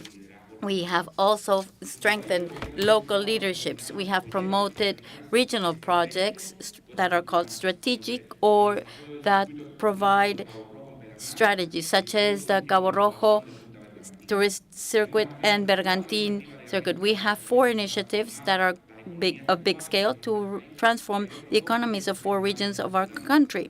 We have other projects that have been identified and that are linked to industrial development.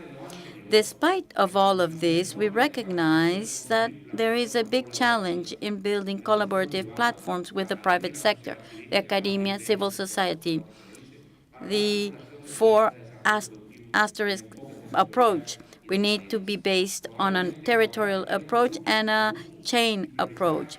We need to have priorities that link the territory and the different areas. That is perhaps the easiest thing, to have the approach, but what we need to do is to translate that into concrete actions. In the last 4 years, we have had sectoral cabinets that work on specific policies: education, infrastructure, energy, health. Some are strictly integrated by the government, but others count with the participation of civil society. In the institutional culture of the Dominican Republic, this is quite novel. The cabinets have contributed to better coordination within the government and to align our efforts and to better use public resources. This experience needs to be documented and prepare us for the next step. The next step has to be twofold: to provide more power to these cabinets to enable the exchange of information, and then make those decisions within those cabinets more effective, translated into reality. We see that there is a limited capacity to implement novel ideas. We are planning on delivery units. They would be in charge of making sure that the decisions of these cabinets are actually implemented. The cabinet and the government is redefining the productive policies. This is done with the government, the civil society, and the private sector. We want to double our GDP by 2026, so our country is fully developed by then, have 3.7 million employment, salaries would increase by 3 times. These are ambitious goals, but what is important is not where we're headed, but the path we follow. We have an interministerial team. They have dialogues that are not led by the government, but we have the participation of the private sector and different interested parties. And that way, we develop policies that are cross-cutting, territorial, and we have different kinds of projects: private-public partnerships, private partnerships, and public partnerships. The idea is for these initiatives to feed into the national strategy of development, the pluriannual plan for the public sector, as examples. This will help in redefining the objectives of the policies, the institutions, the instruments, and the transmission channels. Thank you very much. Thank you very much, Mr. Minister. Now I would like to give the floor to the representative of IDB in Peru, Mr. Tomás López Teixeira. I would like to give you the floor. Yes. Good morning, everybody. Minister José Arista, Secretary of ECLAC, Minister Fabel Isa, and all of you who are with us today. On behalf of the IDB, I would like to acknowledge the great work done by ECLAC, this new report.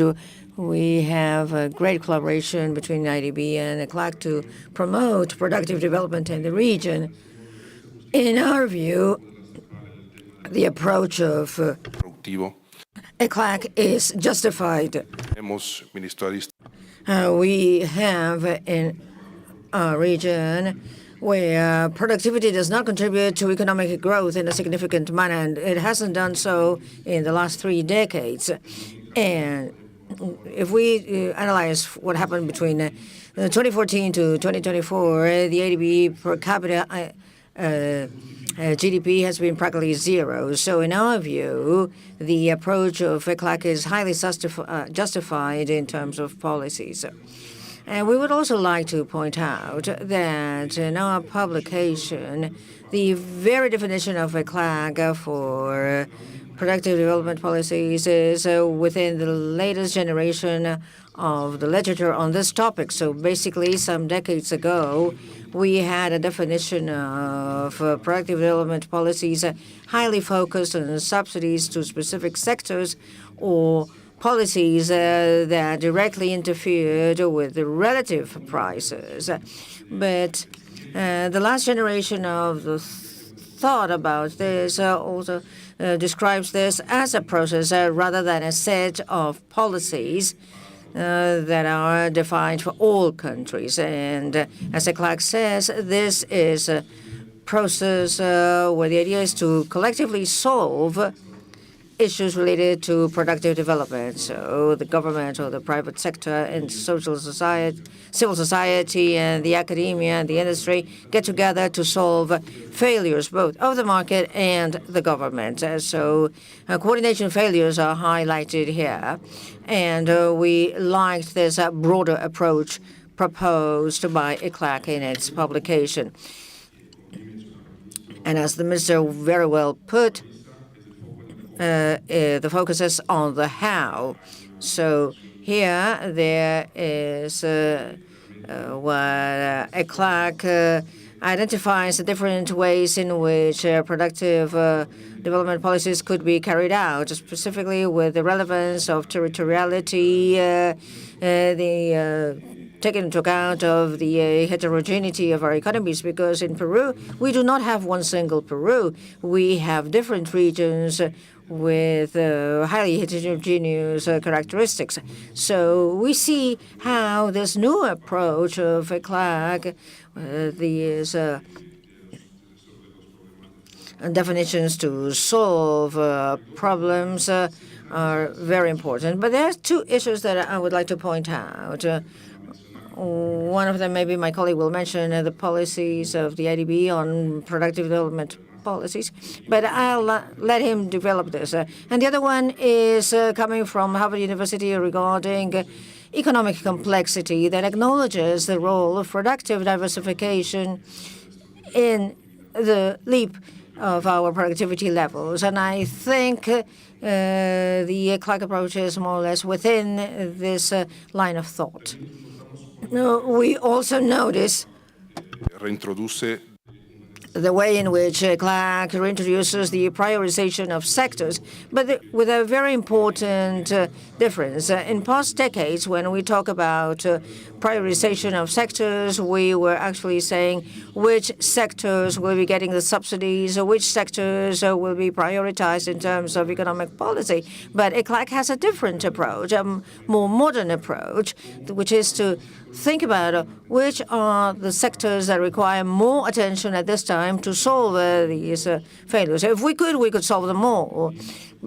At least that's the way I understood the ECLAC concept. And it is interesting to revisit this sectorial approach of this with this new viewpoint.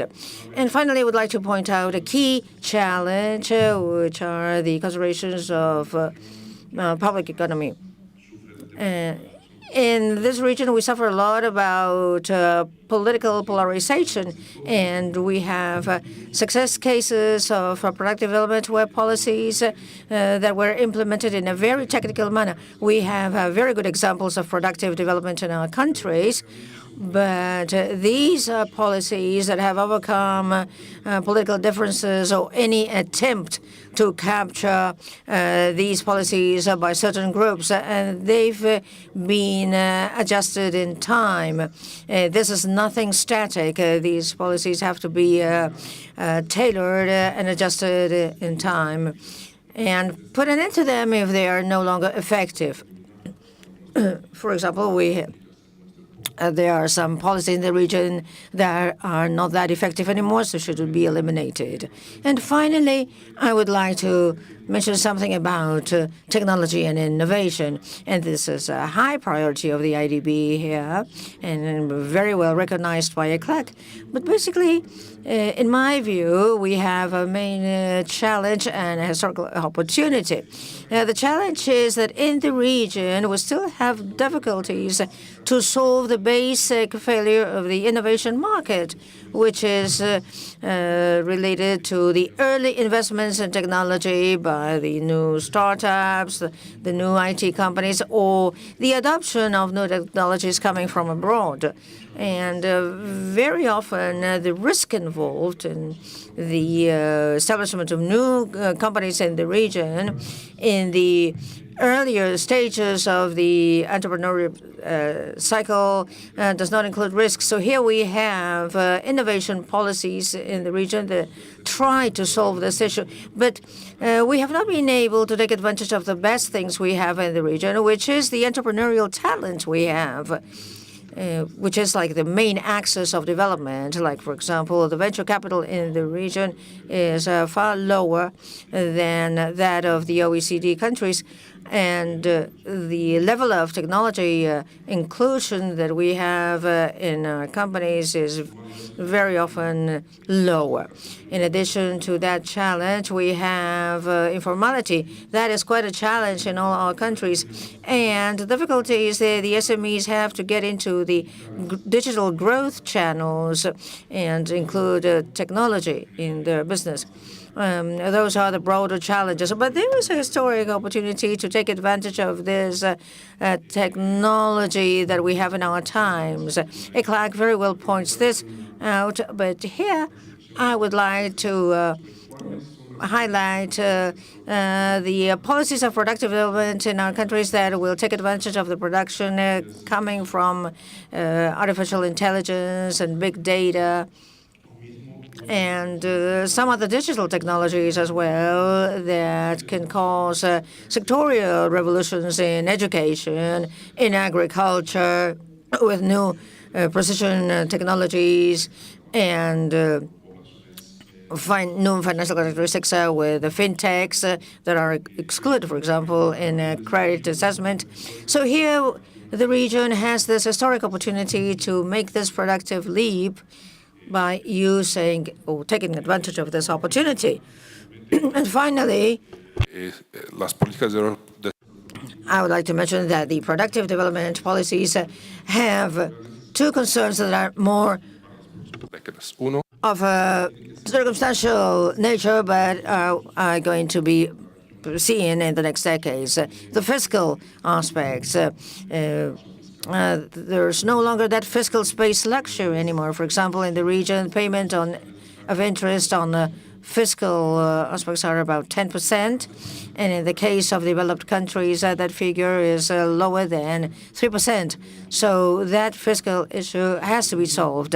And the second aspect is that we already have this concern that these productive development policies should reach the people with better public services, allowing for social mobility, and related to the generation of quality jobs.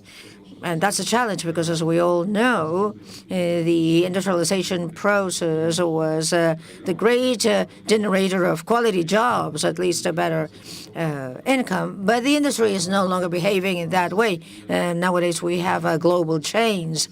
And basically, productive development policies have to be very well focused, as Minister Isa said, in other sectors, on sophisticated service sectors where design issues, innovation, and new components, so the global chains are of the essence. So there is a new need of having different ideas on these topics. So thank you very much. The IDB is pleased to contribute with everything with ECLAC. Thank you. Gracias, señor López Teixeira. Thank you, Mr. Lopez Teixeira. And now I would like to invite Mr. Ernesto Stein, Professor of Public Policies, the School of Government at the University of Monterrey, Mexico. Over to you. Thank you very much. It's quite an honor to be here with you to discuss this very important issue related to growth gaps and how to attain higher, sustained, inclusive, and sustainable growth. As Pavelisa mentioned, I'll talk about Chapter 4 of this report, this excellent report of ECLAC. And on this chapter, we highlight the low growth trap, per capita growth in Latin America, which has been very low. And this performance has been explained by poor performance and low investment and a significant drop in productivity. And what's the proposal contained in this report to get away from this trap that proposes more productive and better development policies? This highlights the achievement of industrial policies. But it doesn't really highlight the fact that they also generated lots of problems. But it does point out that now we do need to have a different approach. Therefore, it develops a new ECLAC vision on PDPs. Which are the main elements or the core elements of this vision? Well, it's not based on classical industrial policy instruments such as tariffs and subsidies, exemptions and protection, but rather collaboration processes between different sectors, public, private, and so on. It's not limited to industrialization, but to policies to increase productivity in any sector. It has a more holistic approach. Recently, we published a report on how to compete on agribusiness, which is very much aligned with this vision. It is not limited to thinking what the government, central government has to do, but that there are some productive policies that have to be developed at a territorial level. And some policies I mentioned are those related to clusters. It's not limited to merely horizontal instruments, some of which were mentioned by the minister, but it stresses the need for vertical PDPs. And something that is very, very important is the importance of institutional capacities and of adopting experimentalist governance approaches, where it's not only a matter of planning and then implementing, but rather these two are part of the same process. And as we implement them, we learn in the process and we start making changes and so on. And I could not agree more with each one of the elements of this vision. And I salute this effort of ECLAC to get this new approach. But where do I have some differences? But let me start by mentioning the definition used in the report on PDPs. They are referred as all policies that contribute to the process of sophistication, diversification, and structural change, and that lead to increased productivity with the aim of achieving more productive, sustainable, and inclusive development and increasing the well-being of the population. Well, with such a definition, who would not agree with the productive development policies? It would seem that they are always virtues, and if so, it's obvious that more PDPs is better. But the reality is that PDPs in Latin America understood, at least I understand them, as policies to support the productive sector. Well, they have been cases of success and failures, and there have been good and bad policies. So we need to have a broader definition where you can accept there are good and bad ones in order to have a conceptual framework to separate the good from the bad. And this is what we are trying to do in a book that we published 10 years ago in the IDB. Before joining the Monterrey University, I worked for 30 years in the IDB, and this book is called Rethinking Productive Development. And this report, we recognize there are good policies and bad policies. There are bad policies in the past, production to rice production.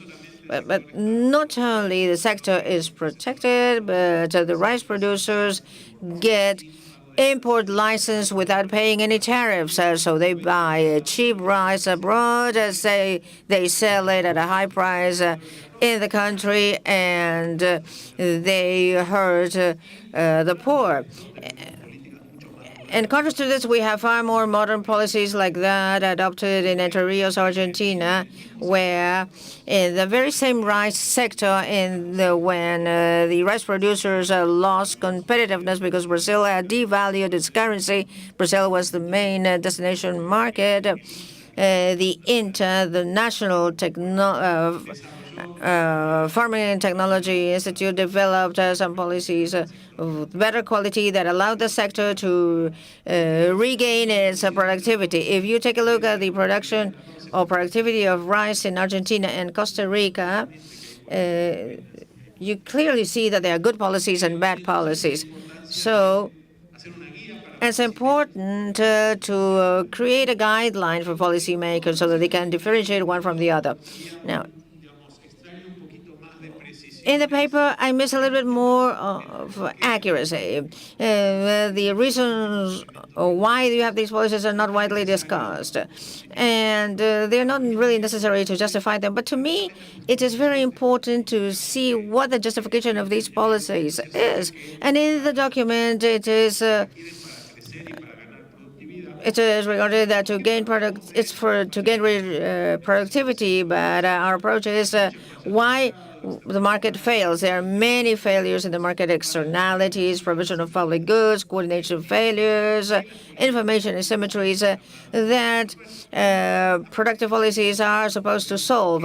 And so that is when we move to the what. There is a big connector between the why and the what. And based on that, we can analyze the how, where we have a lot of elements that we agree with. But we start from three basic questions. Why doesn't the market itself do what seems desirable? Once we identify the failure of the market, the intervention, we're thinking of, is it a good way to address this failure? Yes or no? We want solutions that are related to the nature of the problem, and we do not want to propose square solutions for round problems. And then what's necessary to implement this policy. And we have a whole chapter where we discuss the issue of governance, experimentalist governance of disabled, and we develop the TOP capacities with just one single P, and in our case, but it's been now extended to add one more dimension. But we work a lot on these issues, how to build capacities in order to have far more ambitious policies. And we developed a typology of interventions where we separated between public inputs and market interventions, such as subsidies and exemptions, and horizontal and vertical. In the presentation, I have a lot of material I am not going to show here because of time constraints, but the new ECLAC vision, they talk about the need to get away from the traditional instruments and go to these elements of collaboration, and to include more and more the vertical aspect. So I would like to highlight the elements related to the vertical inputs, which is at the core of a modern industrial policy. There's some room to have an intervention in the other quadrants as well, but let me skip a number of things here. Let me just go straight to this quadrant. Let's see, what inputs can be provided by the state to allow some sectors to be more productive? Phytosanitary control for fruit, a good biotechnology law for the development of the sector, job training in the soft industry, or development of new rice varieties, and so on. I would like to highlight two elements that are of the essence in this quadrant that to me is of the essence when we talk about a modern industrial policy. One element is the need for public-private partnerships because the government doesn't really know beforehand what public goods are required by the sector to be more competitive. So it requires a deep interaction with the private sector to identify what those public goods are. Let me give you an example. In the sectorial tables in Argentina of medical devices, the private sector was requiring this, a semi-anechoic chamber for measuring electromagnetic compatibility. That is, what are the rays that are issued by this device? Because you do not want to install such a device in a hospital room that will clash with a pacemaker or an incubator.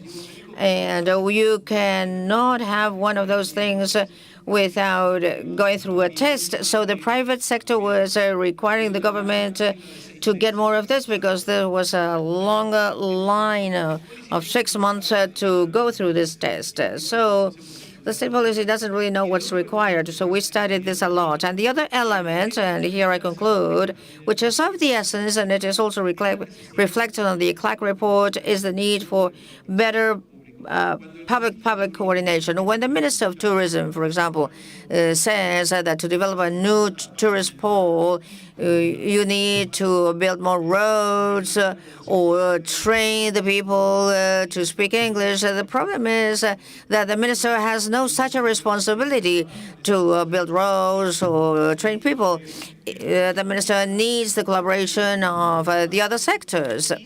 And collaboration within the public sector that often works as silos.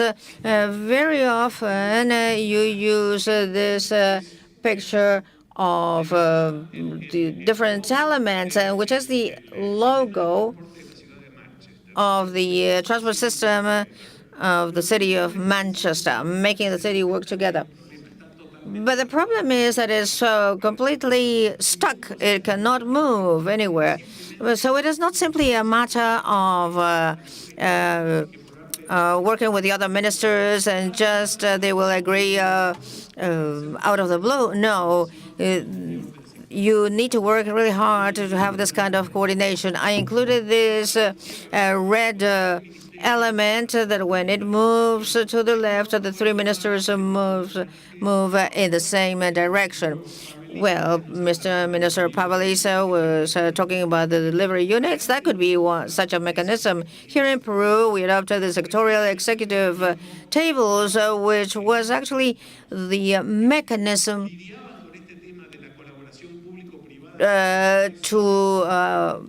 to cover this public issue and see what elements have to be placed by the public sector and discuss this issue of coordination within the public sector. I am going to leave it there for the time being. Thank you very much.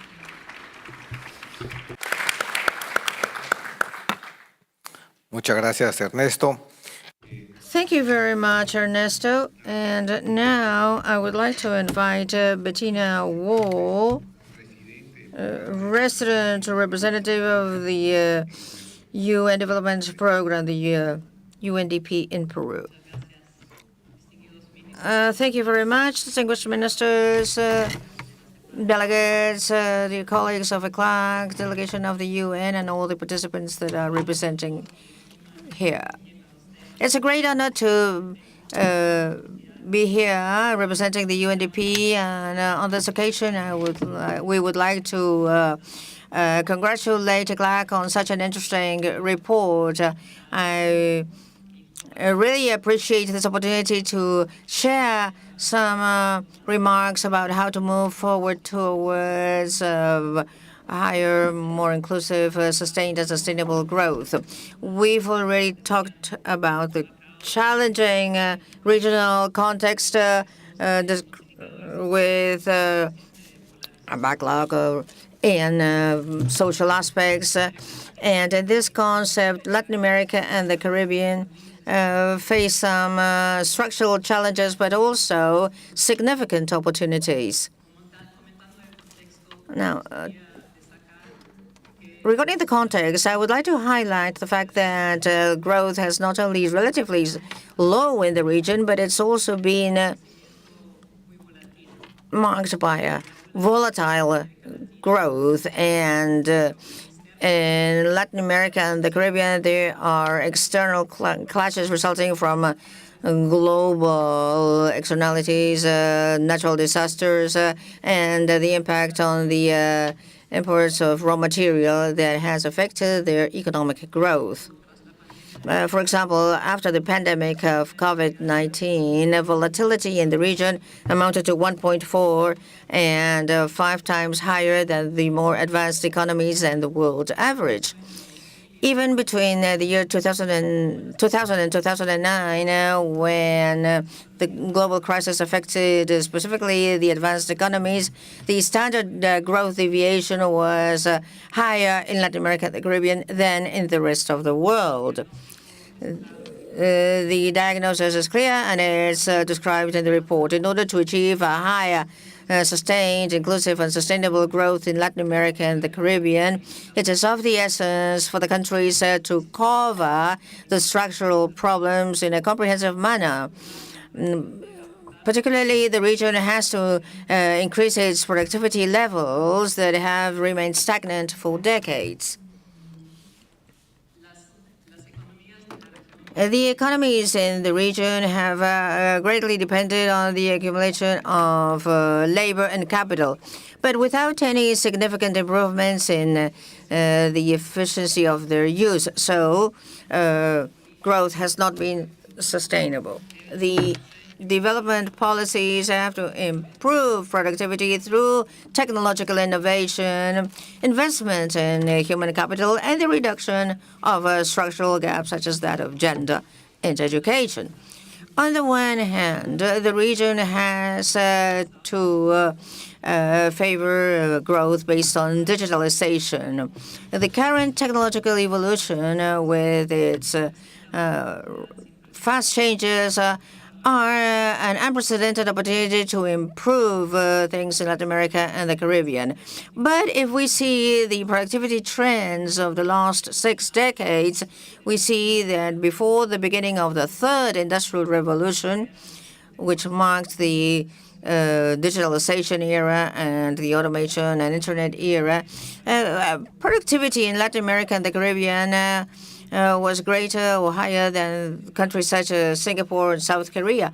But while those countries took advantage of the opportunities offered by digitalization, the productivity levels in our region remained stagnant, increasing only marginally from 25 to 27.8% in the last 50 years, from 1970 to 2017. So how could we make sure that Latin America and the Caribbean do not lose this opportunity to get the benefits of technology? You need to create robust systems to promote innovation and entrepreneurship, educational reforms that are transforming, and with the commitment of the private sector. As it's been mentioned here, it is very, very important for micro, small, and medium-sized enterprises that account for 99.5% of the industrial mesh in Latin America and the Caribbean. They generate 60% of the jobs in the region, but their productivity is extremely low vis-a-vis that of larger countries. To overcome this issue, the governments and the private sector have to work together to develop productive chains that can embrace chains of companies of different size, giving them the role of export agents. And likewise, MSMEs face difficulties to take the most advantage of opportunities offered by digitalization. An important thing is to create an environment to close this digital divide, promoting the generation of more and better jobs. For more than 20 years, the value chain program of the UNDP, the government sector and private sector and others have promoted the acceleration of MSMEs, focusing on sustainable economies with better conditions in the whole value chain. Another very important topic is to bear in mind the ecology and include them in the economies, the adoption of sustainable practices, green technologies that can also bring about new jobs, as well as many other employment in carbon-intensive jobs will disappear. So we need to match them out. We need to promote policies that promote markets, support fair transition in terms of employment towards a green economy. For this purpose, we need to support the development of ecosystems that promote entrepreneurship and innovation by offering funding to the private sector with green and digital economy. Ecuador is an example, and it is leading the implementation of novel agricultural practices that increase productivity while they protect biodiversity and ecosystems within their forest. In cooperation with the government, UNDP has recently announced its cooperation with Lavazza Company. We're going to produce the first certified coffee free of deforestation in the world. With the funds from the Green Fund Climate, the World Climate Fund, and the UN Climate Network. We work with farmers from 23 areas close to the Amazon region. The idea is to increase the quality of its coffee and to protect the forests. The adoption of new technologies and its final impact in the countries of Latin America and the Caribbean will depend on the occupational educational structures of the countries and how the governments and the stakeholders in the private sector react to the new environment. Technology replaces everyday activities, so the challenges for public policies is to ensure that workers have appropriate skills, such as critical thinking, reasoning, analytical and interpersonal capacities that machines, for the time being, do not have. Countries need to implement education policies that cover formal education, on-the-job training, and the whole host of training. We need to support education institutions, formation institutions, training institutions to build an ecosystem that leads to permanent learning. Digital transformation also impacts the quality of our employment. The forms such as hybrid and teleworking have increased productivity, but it also increases inequalities if it is not appropriately regulated. In the region, the platform for digital work increased over the pandemic. The download of freelancers has increased by 30%, and the platforms have increased by 20%. Teleworking has expanded, and it is a key characteristic now of the labor markets. But unequal access to technology and the lack of regulation may lead to an affectation of employment and increase the gaps between those that can adapt to remote work and those that cannot. This is extremely important in Latin America and the Caribbean, where 1 out of every 2 workers is in the informal sector, and they have 2 to 5 times more to be in a situation of poverty.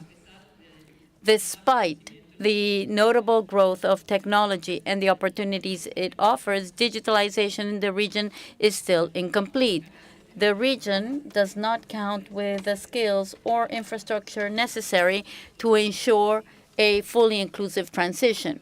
The people that have been traditionally excluded, such as those that have the lower income and are located in rural areas, have a much lower access to connectivity than do others. This is mainly due to the cost of the equipment, the devices, and the internet services. Although 67% of households do have access to internet, there are marked disparities from one to another. Only 46% of households of low income and 35% of households in rural areas are actually connected, compared to 84% of the households in the richer areas and 34% in the urban areas. Finally, we need to empower economically women by promoting their entrepreneurship, the development of their skills, and investing in public services of care. Although the education gaps between men and women are smaller, there are still inequalities in the labor market. The gap in the labor participation is still high. The participation in math and science shows there's a clear difference in gender. To increase women's participation in the labor market, to increase the quality of education, is necessary to increase productivity. In this sense, we would also like to recognize that the economy of care is very important.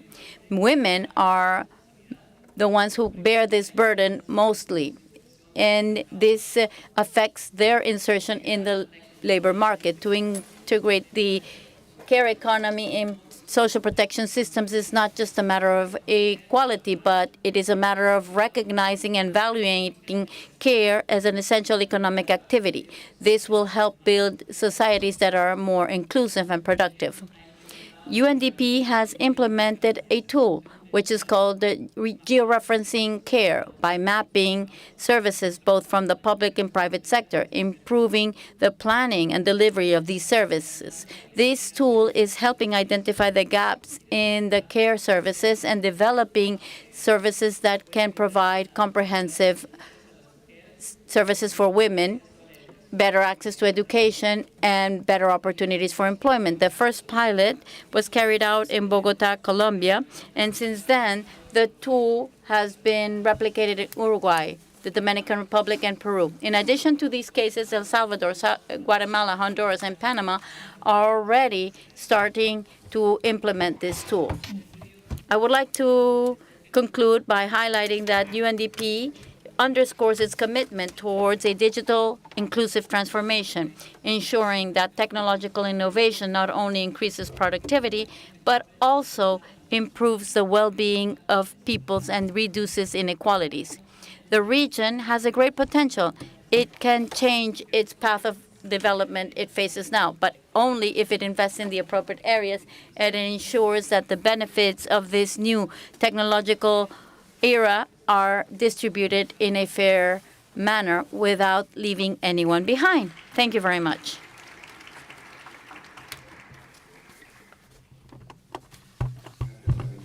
Thank you, Bettina, for your comment. I would like to make a final comment. Generally speaking, I would say that none of the personal entrepreneurships, whether they're individuals or in a small cluster, can happen if the authorities of the central governments or governments in general don't do their part. They need to do everything available to them to generate economic stability, to generate discipline at a fiscal level, to provide price stability. I'm thinking of the case of many of the neighbors that have persistent deficit scares investors because you don't know when the tax system may change. This is the case of Argentina, for instance. For a long time, taxes have been imposed upon exports. So by imposing taxes on exports, what does this bring about? It brings about disincentives for the market or the production of goods, or when there is price caps or price controls in countries such as Venezuela. For many years, there was a price cap on meat, eggs, poultry, or when you have 2 or 3 types of exchange rates, blue, white, black, I don't know how you call them, but what price are you using to transact in the economic market? You know, these elements actually lead to discouraging entrepreneurial activity. When we have persistent inflation, what inflation rate are you going to use as a reference for your loans? Every day you need to relabel your products to be able to sell them in the convenience stores. You cannot enter into midterm or long-term contracts because at the end of the day, the prices will liquidate your initial proposal. So the first element we need so we can have an economy that promotes everything we have mentioned, such as inclusivity, sustainability. We need, as a government, to provide price stability, tax stability, and predictability. We need to have the capability of restricting our appetite to growth in the economic activity. Having said this, I would now like to share with you a few comments on the presentations by the panel members. I really thank you. I have learned much from you today.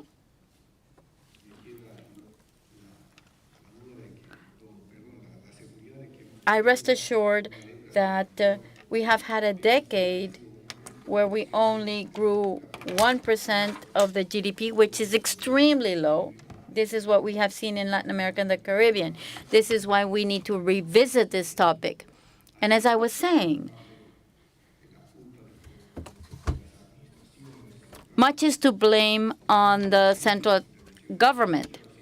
Something that I have heard from the speakers is that we need to have a transformation at a productive level based on the diversification of our economies, the adoption of new technologies. As Ernesto said, we need to find a way to use all technological innovations as much as we can, and that way offer employment, equality. Also, the collaboration between the private public sectors, the academia, and civil society is essential for this transformation to really take place. One player does not make the team. We need all members of the team to play. This means every individual, every stakeholder in society. As Bettina said, we need a growth that is inclusive, a growth that leaves half of the community outside of all the benefits is not commensurate to sustainable growth. For sustainable to actually happen, we need it to be inclusive. We have heard clear ideas of how to face these challenges. The success of our policies will depend on how we implement those structural changes in an inclusive and sustained manner. We have seen that solutions are not easy, but there is a clear direction. We need to transform our economies, improve social equality, and protect the environment. These are the pillars upon which we need to build our future. Before concluding, I would like to thank each and every one of the panel members for their very valuable interventions, for sharing their insights, their experiences, and by offering practical and innovative ideas.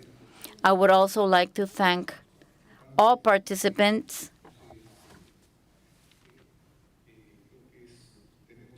I think we still have some time, so we can offer the floor to the delegations that wish to make statements, questions.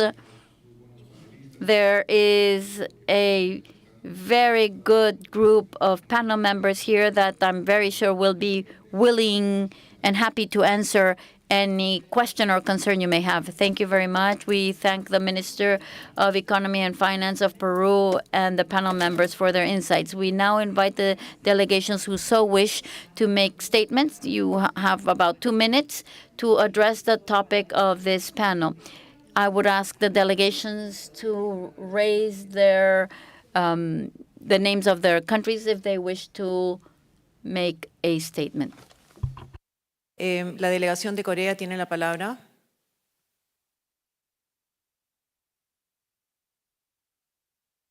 Thank you, Chair.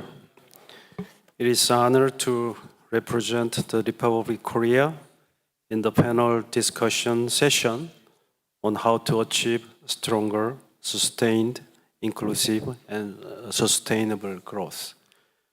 First and foremost, I want to highlight the significance of Korea's partnership with Latin America. For over 60 years, our friendship has been built on mutual support and understanding. This historical bond inspires us to envision a forward-looking partnership where we combine Korea's experience in innovation with the region's vast potential. In this context, I found today's discussion truly meaningful. Productivity is the cornerstone of the economic growth, and I believe it is vital for improving the well-being of the whole society. Korea stands ready to share our experience of growth and takeoff, as well as our technology for the brighter future for both our regions. Since becoming a member state of ECLAC in 2007, Korea has actively participated in annual cooperation program through Korean ECLAC Cooperation Fund, contributing of 5.3 million cumulatively to support joint study and conference across various sectors. This year, we are excited to undertake 3 projects focused on population, energy transition, and digital inclusion. These projects not only demonstrate our commitments to strengthening cooperation with ECLAC, but also emphasize our dedication to expand the cooperation to future growth engine. Looking ahead, we aspire to expand our cooperation into new fields, including digital innovation, health, and green technologies. These areas are not just critical for economic growth, but also for creating sustainable and inclusive society. Furthermore, I want to highlight the importance of people-to-people exchanges, particularly among our younger generations. Since 2013, Korea is sending young experts and interns annually to work within ECLAC, facilitating the exchange of experience, best practice, and the lessons learned between Korea and ECLAC and its member countries. I firmly believe that fostering deeper mutual understanding will lead to stronger solidarity and collaboration in the future. In conclusion, I would like to once again emphasize the friendship and trust that united Korea and Latin America. The Republic of Korea stands ready to support the Latin America and the Caribbean regions in its effort for stronger, sustained, and inclusive and sustained growth. I look forward to our cooperation. Thank you very much. Muchas gracias, señor embajador. Thank you very much, Mr. Ambassador. I'd like to give the floor to the delegation of the United States. Thank you very much, Chair. Thank you, Minister, and all of the panels for this really interesting discussion. And thank you very much to the interpreters, both language and sign language, whose work I think makes this interesting and fascinating discourse more accessible and inclusive. So thank you very much. The UN has never been more important.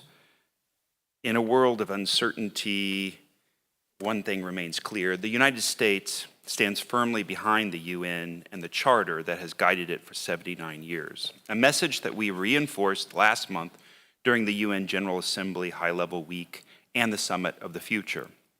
We want the United Nations that tackles global challenges, addresses inequality, promotes economic opportunity, and leads the way on the 2030 Agenda and Sustainable Development Goals.